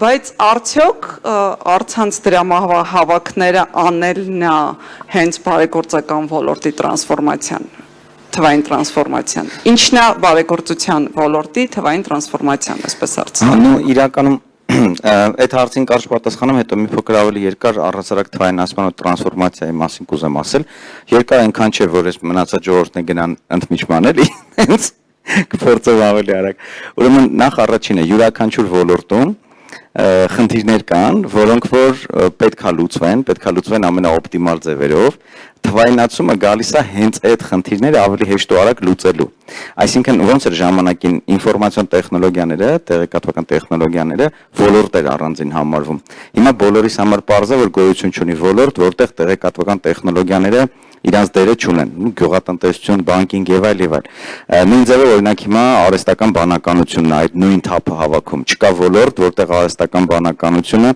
իր անելիքը չունեն, այսինքն հորիզոնական ուրեմն բաներ են իրանք դառնում, հա, բլաստեր, որոնք բոլոր վերտիկալների մեջ մասնակցում են։ Հիմա նույնը տեղի ունենում բարեգործության մասով։ Ինչ խնդիրներ կան ստեղ։ Օրինակ գերագույն խնդիրը փոխադարձ վստահության խնդիրն է, առհասարակ վստահության խնդիրը։ Երբ որ դու որևէ մեկին որևէ բանով ուզում ես օգնես, առաջի հերթին ուզում ես համոզված լինել, որ այս օգնության կարիքը իսկականից այդ մարդն ունի, դու չես խաբվելու, դու չես շփոթվելու, արդյունավետ է լինելու քո տված օգնությունը։ Հիմա վստահության համար առաջին հարցը, այսինքն առաջին նախապայմանը որն է, թափանցիկությունն է։ Այսինքն ամեն ինչ որ կա այդ օգնություն ստացողի հետ կապված, ուզում ես որ քո համար բաց լինի։ Ինչ փող է ուզում, ինչքան է ուզում, ուր է ծախսելու, ոնց է ծախսելու, հետո ուզում ես հետևես արդյոք այդ արդյունքներն եղավ թե չեղավ։ Հիմա այստեղ թվայնացման ուրեմն օգնությամբ հենց այդ հարցն է լուծվում։ Տեխնոլոգիաների շնորհիվ առաջին հերթին ամբողջ տեղեկատվությունը յուրաքանչյուր դեպքի մասին, որը որ օգնության կարիք ունի, հա, բաց ուրեմն առցանց ներկայացված ալնում, հաջորդ հարցը բոլոր ուրեմն հաշվետվությունները թե ֆինանսական, թե առաջադիմության մասով եւս թվային դաշտում բաց բարձ երևում են, ու հաջորդը ստեղ մի հետաքրքիր բան է տեղի ունենում, որ արդեն երբ որ դու ուրեմն դոնորի, օգնողի կամ համագործակցողի, որտեղ օրինակ մեր հարթակում Ռեարմենիայում ոչ միայն ֆինանսական օգնության մասին է խոսքը գնում, այլ նաև մասնագիտական, այսինքն դու քո գիտելիքով, փորձով, քո նետվորքով կարող ես սատարել ցանկացած պրոյեկտի, այսինքն դու որպես աջակցող ինչ հետաքրքրություններ ունես, ինչ խնդիրներն են քեզ հուզում կամ ինչ հնարավորություններ ունես, մի կողմից դա, մյուս կողմից պրոյեկտները ինչի կարիք ունեն, համակարգը կարողանում է այդ իդենտիֆիկացնել ու ճիշտ մարդկանց իրար հետ կապել։ Այսինքն արդյունավետ համագործակցությունը այս թվային տեխնոլոգիաների շնորհիվ շատ ավելի հեշտ ու արագ է տեղի ունենում։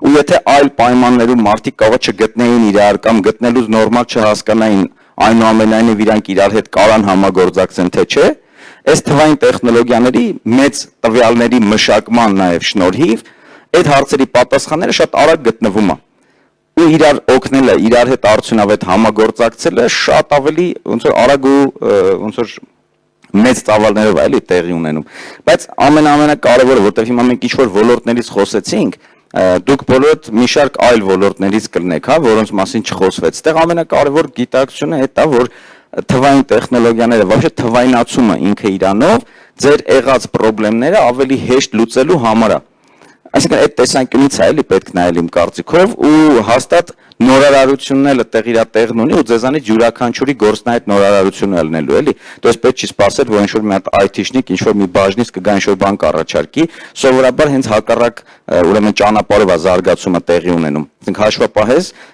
թուղթ ու գրիչով հաշվարկներ ես անում, հետո տեն մեզ ավելի արագ տարբերակ կա Excel-ով ես անում, հետո տեսնում ես Google Sheets-ով կարաս անես, մի քանի հոգով մի դոկումենտի վրա կաշխատեք, հետո ինչ-որ soft ես սկսում օգտագործել, հետո այդ soft-երի մեջի լավագույն soft-ն ես սկսում օգտագործել, հետո մի հատ էլ է իդեա գալի, ասում ես մի րոպե։ Պակա։ Տեխնա։ Ամենավերջի էտապում տեղի ունենում լավագույն բանը, հեսա վերջաստեն ու շարունակեմ, վերջում տեղի ունենում լավագույն բանը, երբ որ դու աշխարհի լավագույն սոֆթով հաշվապահությունը տանում ես, մեկ էլ տեսնում ես, որ մի բան էլ ավել կարող է տեղելներ, ինչ որ մի բան դու ինքդ ես մտածում, որ պետք է հարմարացնել, ավելացնել, ման ես գալի, ես մեկում չկա, մյուսում չկա, այդտեղ ծնվում է արդեն մի հատ գաղափար, իսկ ինչքան լավ կլներ, որ ես մեր ասենք IT ժողովրդի հետ միանգամից այդ product-ը սարքեի, համ մեր գործը կհեշտանար, համ մնացած բոլորին հասանելի կդարձնենք մի հատ նոր լուծում։ Այսինքն եթե մեզանից յուրաքանչյուրը ամեն օր անկախ նրանից ինչ է անում, որոշում կայացնի, որ նույն գործը պետք է նորովի անի, ասենք նույն ձևով ոչ մի դեպքում չի կարելի անել, ոնց որ երեք էս արել, հա, ասենք նոր ձև, ավելի հեշտ, ավելի արագ, ավելի էֆեկտիվ ձև մանգանք, անպայման բոլորս կգանք այդ նորարարության այդ վերևի էտապին, ու տենց մի հատ կարևոր բան կա 21-րդ դարում, ասում է երկու ձև կա գոյատևելու, մեկը follow the changes կամ lead the changes, հայերեն ասած հետևել փոփոխություններին կամ առաջնորդել փոփոխությունները,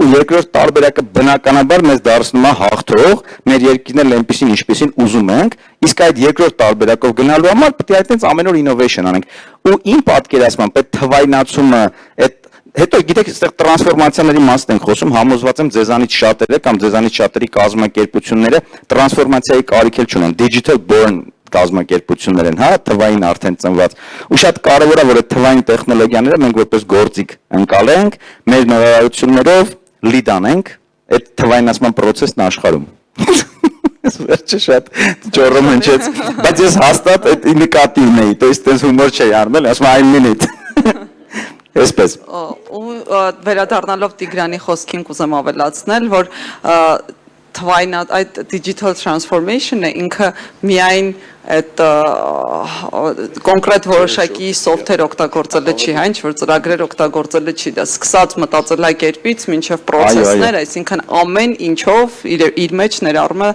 փոփոխություններ, հա, ամեն ինչով լիարժեք։ Կարելի է մի հատ էլ այդ փոփոխությունների մասով բան ավելացնել, այդ agility-ի մասին, էլի։ այդ ճկունությունն է բոլորիդ համար շատ բարձ է իհարկե այդ էլ է շատ կարևոր ամեն քայլափոխին, որտեղ այսօրվա աշխարհում տեսնում եք, ասենք ինչ մեծ տեմպերով ամեն ինչ զարգանում ու ինչքան ոչ ստանդարտ բաներ է տեղի ունենում։ Ու եթե մենք ինչ-որ համակարգված ստանդարտիզացված process-ների մեջ ենք գլնում, ոչ ստանդարտ մարտահրավերներին պրոստը չեն կարող դիմակայեն կամ պատասխանենք, ու այդ transformation-ը digital ու այդ agility-ն ինքը պետք է նաև այ հենց այդ մտածողությանն ու ոնց որ գաղափարախոսությանը քեզ բերի, որ դու ունես խնդիր լուծելու հարց, ոչ թե ստանդարտներին հետևելու հարց։ Հետևաբար ամեն պահի դրությամբ ինչ-որ մի հատ նոր բան է տեղի ունենում, դրան պետք է մի հատ նորովի պատասխանես, նորովի ռեակցիա տաս, էլի։ Օրինակ այդ digital transformed կազմակերպություններն իմ ուղեղում այդպիսին են։ Նորարար, ճկուն ու ավելի շատ ոչ թե դաժե ռեակտիվ գործող, որ մի բան փոխվեց, մենք ռեակցիա տվեցինք, այլ պրոակտիվ գործող, այդ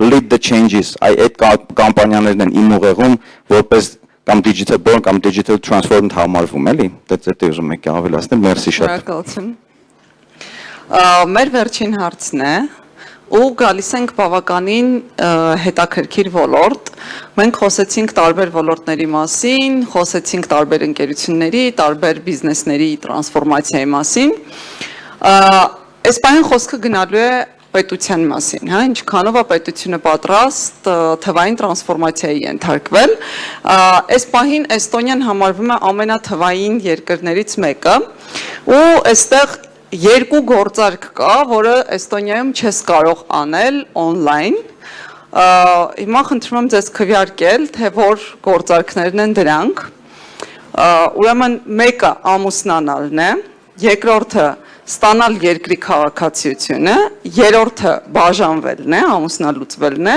եւ չորրորդը գույք վաճառելն է։ Խնդրում եմ ընտրեք երկուսը, հասկանանք որն է, որ չի կարելի անել online, հա։ Հա, երկուսը չի լինում նշել։ Տեխնիկական խնդիր, նշեք մեկը, որը մտածում եք հաստատ այդ մեկը հնարավոր չի անել։ Չէ, հիմա իրենց մոտ երկուսը չի կարելի անել, մնացածը կարելի է։ Ես մինչև քվեարկում եք մի հատ բան ասեմ, Լաս Վեգասում օրինակ drive-thru շոփելներ կան, այսինքն այն drive-thru բաները գիտեք, չէ՞, McDonald's-ները որ գալի կան։ Հիմա շեղում ես քվեարկությունից։ Հա, կներեք։ Չամուսնանալու մասն է, էլի, ասես։ Շեղում ես, թող գնա։ Okay։ Մի քիչ էլ քվեարկեն կպատմի։ Լրության մեջ է պետք քվեարկել, բազում լուրջ հարցեր է դրած, ամուսնանալ, բաժանվել։ Փաստորեն մտնում ես drive-thru, ամուսնանում ես, գնում ես drive-thru McDonald's մատ նշում ես ու գնում ես տուն։ Ու drive-thru բաժանվում ես, անցնում ես առաջ, այո։ Չէ, տուն ես առնում, հետո բաժանվում ես, տունը վաճառում ես։ Լավ։ Շոկ էր բայց իմ համար այդ որ տեսել եմ, ես ավտոբուսից մտնում ես արագ ամուսնանում ու գնում։ Ցանկացողներ կան։ Ահա, լավ, եկեք նախնական նայենք, փաստորեն առաջինը ամուսնանալն է, ամենաշատ ձայնն ունի, չէ, ամուսնալուծվելը, հետո ունի ամուսնանալը, գրեթե հավասար ձայներ ունեն, ստանալ երկրի քաղաքացիություն եւ բնակարան վաճառել։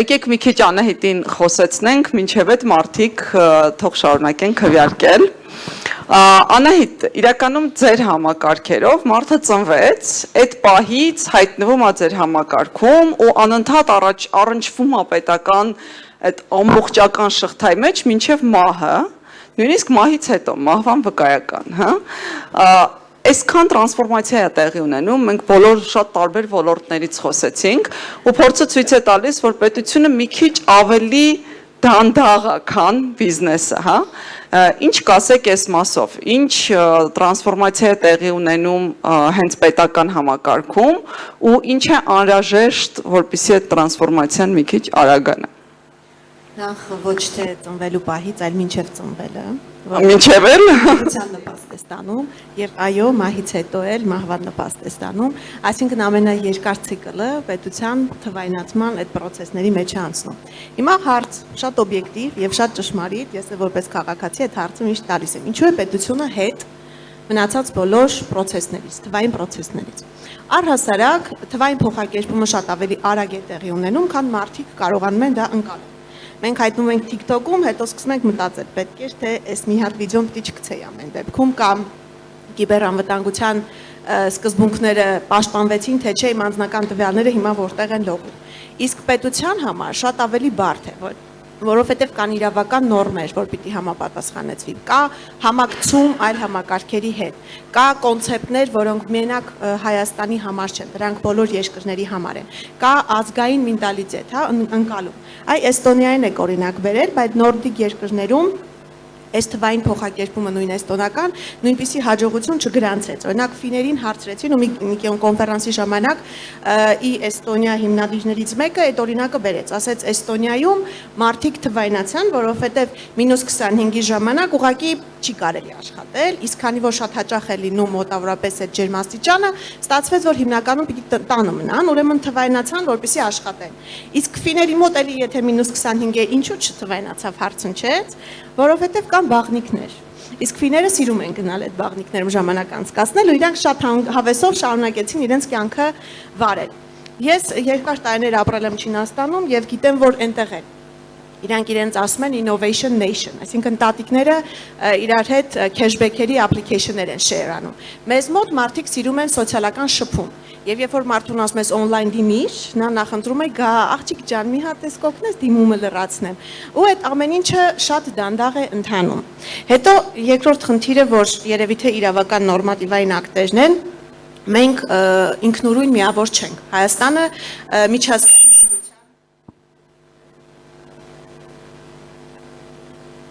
Այս մեկ հաստատ լավ է աշխատում, փորձված է։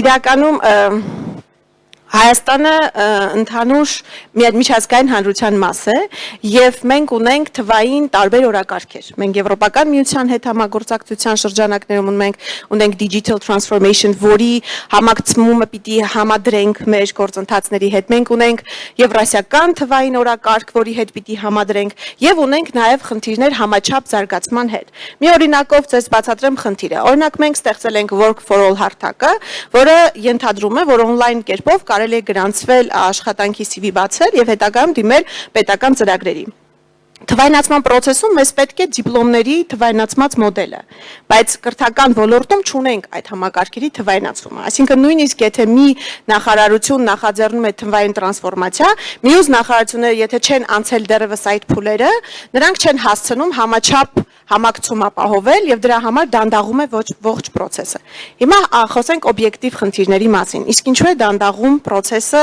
եւ ինչու չի համաչափ զարգացումը տեղի ունենում։ Թվային փոխակերպման օրակարգի շուրջ պիտի լինի կոնսենսուս։ Պիտի մենք ազգով որոշենք մենք ինչ ենք ուզում, ինչպիսի ծրագրեր ենք ուզում եւ որ ուղղությամբ ենք ուզում գնալ։ Դեռևս շատ քննարկված թեմաներ կան, բայց ընդհանրական համակցված ուղղություն որպես այդպեսին որդեգրած չի։ Երկրորդը, մասնավոր հատվածը ունի բիզնես orientation, այսինքն ինքը կարողանում է փոխվաստակել եւ ներդրում անել համակարգերի, մասնագետների եւ նաեւ ոլորտի լավագույն մեխանիզմների մեջ։ Պետությունը այդ ռեսուրսները չունի։ Եվ բնականաբար հարց է առաջանում, ինչպես կարող ես դու արագ անել այդ տրանսֆորմացիաները, եթե չունես համապատասխան ռեսուրսներ։ Երրորդ, մենք մշտապես փորձում ենք թվայնացնել մոդելներ, որոնք որ իրականում քաղաքացիների կողմից դեռևս ընկալելի չեն։ Եվ այդ process-ները շատ երկար ժամանակ պետք է անցնի, որպեսզի կարողանանք անել։ Մասնապես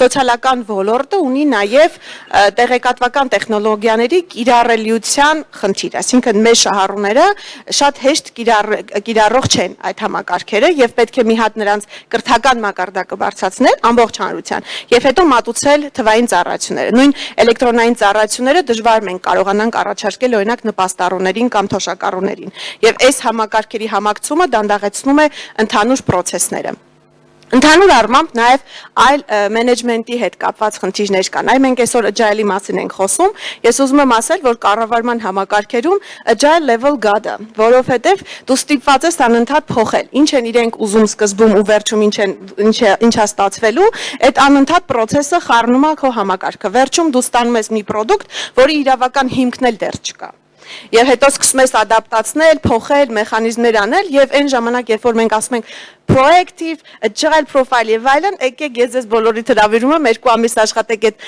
level God agile-ի մեջ ու դուք ասեք լավ կլինի PMP-ի հստակ waterfall-երով եւ այլնով աշխատելը։ Այսինքն տարբեր բաներ կան եւ Ես կարծում եմ, որ սա թվայնացման փոխակերպման մոդելը դա այն է, որ մենք բոլորս միասին պետք է աշխատենք այդ փոխակերպումը իրականացնելու համար։ Մենք մասնավոր սեկտոր չենք, պետական ենք, բայց կոնկրետ նոր տեխնոլոգիաների կենտրոնը բաց է մասնավոր հատվածին հրավիրելու, մեզ հետ համագործակցելու, որովհետև մենք ի վիճակի չենք այնքան արագ զարգանալ, որքան մասնավոր սեկտորը, որովհետև մենք չունենք այդ մանդատը եւ չենք կարող դա անել, բայց մասնավոր սեկտորն էլ չունի այնքան մեծ դատա, ինչքան ունենք մենք։ Մենք ունենք 1,400,000 քաղաքացիների մասով այսօր տեղեկատվություն եւ այդ տեղեկատվությունը մենք կարող ենք օգտագործել իշահ պետության, որովհետև ինչպես դուք նշեցիք, մենք կարող ենք predictive մոդելներ մշակել եւ քաղաքացուն առաջարկել նպաստ կամ ծառայություն գործի հետ կապված կամ աջակցության հետ կապված ոչ թե այն դեպքում, երբ որ ինքն է մեզ դիմում, այլ երբ որ մենք իրան համակարգում detect ենք անում, հասկանում ենք իր process-ների դիմելու գործընթացները, իրան score ենք անում ու պետությունն է գնում դեպի քաղաքացի։ Այսինքն այն մոդելը, որ citizen government-ը հիմա, մենք հնարավորություն ունենք համատեղ տրանսֆորմացնել government to citizen մոդելը եւ մեր ապագա տեսլականը կոնկրետ մեր համակարգում այդպիսին է եւ նախագծերն էլ գծագրում ենք եւ ուղղությունը դեպի այդ մոդելին ենք տանում։ Համենայն դեպս իմ աշխատակիցներին ասում ենք, որ մշակեք այնպիսի ծրագրեր, որտեղ ոչ թե շուտ դուք եք դառնալու այս համակարգերի շահառուն, որ դուք չփոշմանեք այս ձեր սարքած համակարգերի համար։ Այդ ոնց որ նախնական մոտիվացիա է, բայց թե ինչքան է լավ ստացվում, հետո կփորձենք քննարկել միասին։ Մերսի։ Կարող է հիմա այստեղ ինչ որ համագործակցություն ծնվի։ Բաց հարց է, կարող է։ Կարող է։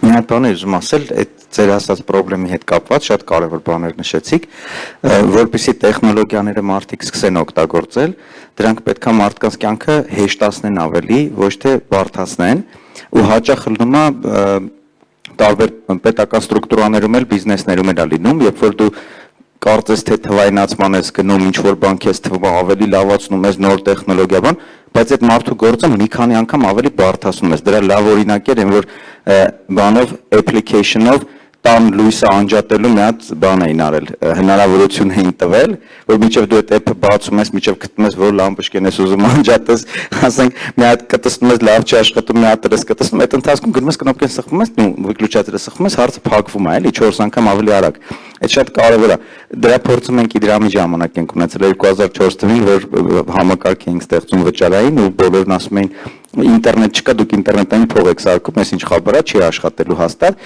ու մենք հասկացանք, որ այդտեղ խնդրեմը այդտեղ էր, հենց որ հեշտ աշխատելու ձևը գտանք, ինքը տարին երկու անգամ սկսեց աճել, էլի։ Միտքս այն է, որ պետական process-ների մեջ է, այդ թվայնացումը հենց որ կյանքը հեշտացնող բան դառնա, տատիկներն են սկսելու օգտագործել, ոնց որ գիտեք, բոլոր տատիկները Zoom-ի ու Facebook-ի մեջ են հիմա, չէ՞։ Դա է ուզում ասել, մերսի։ Facebook-ի դեպ շատ վտանգավոր դարձավ հենց տատիկները։ Այդքան։ Լավ, եկեք տեսնենք ամեն դեպքում Անահիտին կառաջարկեմ Ռեարմենիա հարթակում գրանցել համագործակցությունը, գտնել համագործակիցներ։ Անցնելով առաջ, ասեմ, որ Էստոնիայում չեք կարող ամուսնալուծվել եւ չեք կարող ամուսնանալ, խնդրեմ։ Ամուսնանալը խնդրեմ, ամուսնալուծվել չես կարող եւ չես կարող վաճառել բնակարան։ Այդ երկու բանն է, որ չես կարող անել այնտեղ on-line հարթակի միջոցով։ Այո, վաճառել բնակարան։ Վաճառը այսպես են ասում են, որ եւ ամուսնալուծվելուց եւ անշարժ գույք, այսպես ասած, վաճառելուց շատ հաճախ մարդիկ փոշմանում են։ Այսինքն հնարավորություն են տալիս, որ մարդը մի քանի քայլով անցնի, լավ մտածի, վստահ լինի, որ հաստատ ուզում է դա անի, նոր անի։ Վերջատեմ բաժանված։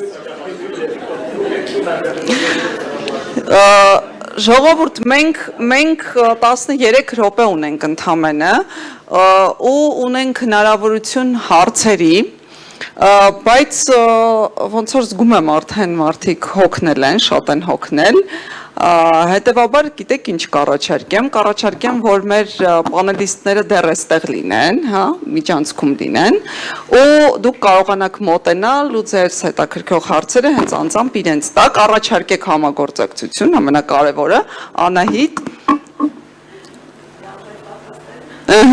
ու այսպես ասած օգնենք Արամ եւ կրթել հասարակությանը, հա, որ կարողանան օգտվել այդ համակարգերից եւ վստահ լինենք, որ անվտանգ է այդ օգտվելը եւ ունենանք այսպես ասած հաճախորդակենտրոն կամ քաղաքացիակենտրոն համակարգեր եւ մի խոսքով համագործակցենք։ Շնորհակալություն, որ եկել եք, կհանդիպենք ավելի ուշ։